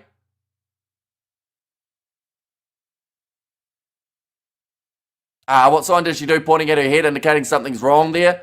She did the HIA, the head knock symbol, the one that every referee does. What a try. There's Francois there, but that is a great finish from Lewis Reece Zammit. They just had to check for the touchline, and I believe he's been able to stay in the field of play. Which means, as long as the TMO isn't in again, which they are not, I mean, 77 minutes into this contest, and the Welsh, they get themselves their 4th try of the fixture. However, I've got there, Zammit deserves a try. Our boy's good, says Sam Greer. And there's, did he not go play NFL? He did play a little bit of NFL. He got selected for one of the sides, but never made their main squad. Ended up coming back to rugby, and since that return has been doing relatively well for the Welsh, as well as I believe he's playing in the Gallagher Premiership at this point in time. But yeah, he said that it was a brilliant experience, and it didn't quite work out. And now he's back in rugby union. So I think good on him for at least trying to chase the dream. Most people have that dream and don't do anything about it and forever be content. But in that case, he at least went over it. He wanted to risk it, see if it would work. And he still made it a lot further than a lot of people gave him credit for. So yeah, fair play to him. A great finish in the corner there, of course. But now, going to be off feet 17. A penalty advantage in favour of the Welsh here. That is going to be against, I want to say it is George Bower. And definitely awesome effort to try the NFL. Says Scott Robertson, and kia ora AB supporters. Stay positive. See you next year. Thanks, commentator, says Paul Hendricks. Now 2 minutes remaining, and that yellow card of Tame Plumtree is just about to come to a close. Hey mate, what's your day job? I am a builder/labourer. During the day, that's nicely taken by Will Jordan. Now sitting 100 seconds remaining in New Zealand have got themselves perhaps this last attacking chance of the half. Leicester Whaiananuku had the man on his outside and Rico Ioane now decides to use him. Ioane passes. Clark gets his second. New Zealand get their 50. Clark, he did almost have a second try earlier in the contest, but he scored the first try of the match. He may have just scored the last two. Leicester Whaiananuku getting that assist pretty much, although actually the assist goes to Rico. Listening from Fiji, says Nishal. And there, we will be able to give you updates on that Fiji versus Spain match as well, as it is currently taking place, started an hour ago. Unless, of course, you don't want any spoilers. You're a great commentator. See you for the next game. Good night, mate. Late night here. All Blacks win the game. Says Aliyah. And there as well. Hamish looks like a bad banker. Says Tame. And yes, Clark. Good offload from Whaiananuku. Finds the hands of Ioane, who went on his outside and finishes it off for the All Blacks. Just another 25 or so seconds remaining at the time that Damian McKenzie does kick this ball. He's currently sitting 100%, and he continues to do so. He is, at the moment, he's sitting 8 from 8 for today, Damian McKenzie. That is a brilliant effort off of the kicking tee. They've got the man of the match contenders, Caleb Clark, Wallace Satiti, Samasoni Taukiaho, and also Tom Rogers. Interesting that Taukiaho's made his way in there just because of the late inclusion in this contest. I probably would have said McKenzie over Taukiaho at this stage, but Caleb Clark, I believe, is going to be right up there in terms of a chance of winning it. Knock on from Will Jordan, which means that Wales now will get themselves the last chance. Big wide cutout pass. Did it go forward? I don't think so. Now Lewis Reece running down the wing again, bumping off one. It's a good low tackle made by Damian McKenzie. Tame Plumtree back out on the field, wanting to make up for his yellow card just a moment ago. Now passed across to the left-hand side here for the Welsh. And that's where commentary Hamish says, Russell, no worries at all. Razor has to go. I'm tired by this clown. Says Reece. Oh, and that is going to be a penalty going the way of New Zealand for obstruction. You are blind. I actually slightly am. I do need glasses, but I just haven't got any yet. We have got the ABs have nicked it. Says Eric, they're a great commentary. Hamish, fun game, not even close. Oh, that's a massive mistake from New Zealand, and what an offload that is from Reece. It's now being knocked on by Wales. I have no idea what on earth New Zealand did, but they're going to go back. I have no idea what happened there. I think New Zealand tried to take it quickly, gave the ball straight to the Welsh, and then there was a knock-on on the ground. Game over, well done, New Zealand. I told you, Box supporters, we wish you all the luck against Ireland later, and that game is just around the corner. We are going to be covering it on the channel, including the live build-up, which is actually starting right now. We're going to end this one straight over to the next one, so be sure to tune in, anyone who hasn't already. And yeah, we're going to be popping over, having a bit of a chat, not just about this game, but also about that Ireland versus South Africa matchup that is coming up. So that is the link to be able to get over there. But thank you all very much for tuning in. If you did enjoy, be sure to leave a like and subscribe to the channel. And I will see you all in the very near future.